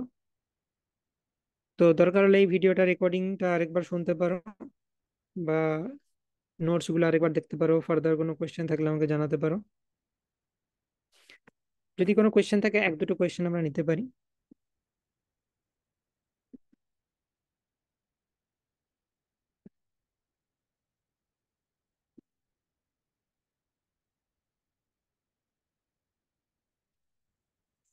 ওকে, ঋষিরাজ বাবু। হরে কৃষ্ণ প্রভু, ধন্যবাদ প্রণাম প্রভু। ওই হরে আমার কৃষ্ণ। মানে মায়াবাদ রিলেটেড একটু ছিল না, ওই এই আপনার সম্বন্ধ অভিধেয় প্রয়োজন সম্বন্ধে ছিল। যদি হুম। আমাদের যে অভিধেয়টা যেটি আছে, মানে আমাদের যে ডুজ গুলো আছে, হুম। সেগুলো করলে কি পিউরিফিকেশন পর আমাদের সম্বন্ধ জ্ঞানটা আরো দৃঢ় হয় বা এমনি কিছু হয়? ইয়েস, অবশ্যই। তো ইনিশিয়াল একটা সম্বন্ধ জ্ঞান দিয়ে আমরা স্টার্ট করি, তারপর অভিধেয়। এটা ঠিক ভক্তির বিভিন্ন স্টেজের মতো। একটা যখন শ্রদ্ধা, সাধু সঙ্গ, ভজন ক্রিয়া, অনর্থ নিবৃত্তি, মানে আমি শ্রদ্ধা স্টেজটা কমপ্লিট করে যে তারপরে স্টেজে যাচ্ছি সেরকম নয়। ইনিশিয়াল কিছুটা শ্রদ্ধা নিয়ে স্টার্ট করি, ভজন ক্রিয়া আরম্ভ হওয়ার পর আমি যখন নিষ্ঠা, রুচি, আসক্তি ইত্যাদি পৌঁছাচ্ছি, আমার শ্রদ্ধা বাড়ছে। প্রেম হুম। স্তরে যখন আমি পৌঁছাই তখন সমস্ত স্তরগুলো কমপ্লিট হয়। ঠিক সেরকম ভাবে সম্বন্ধ জ্ঞান একটা ইনিশিয়াল ছিল, অভিধেয়ের মাধ্যমে সম্বন্ধ জ্ঞান আরো পরিপুষ্ট হবে।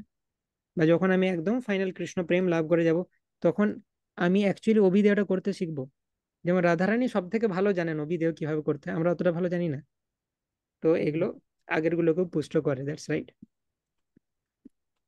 মানে আমরা মানে অভিধেয় মানে যে অভিধেয়টা করবো ওটার রেপ্লিকেশন ঘটাচ্ছি জাস্ট মানে। ইয়েস। হুম। ওকে, ঠিক আছে। তো আজকে আর কোনো কোয়েশ্চেন নিচ্ছি না, এটা দেখো, যদি আরো কোয়েশ্চেন থাকে আমাকে জানাবো। Thank you very much. Hare Krishna. বাঞ্ছা কল্পতরুভ্যশ্চ কৃপা সিন্ধুভ্যেব চ পতিতানাং পাবনেভ্যো বৈষ্ণবেভ্যো নমো নমঃ। अनंत कोटि वैष्णव वृंद की जय। श्रील प्रभुपाद की जय।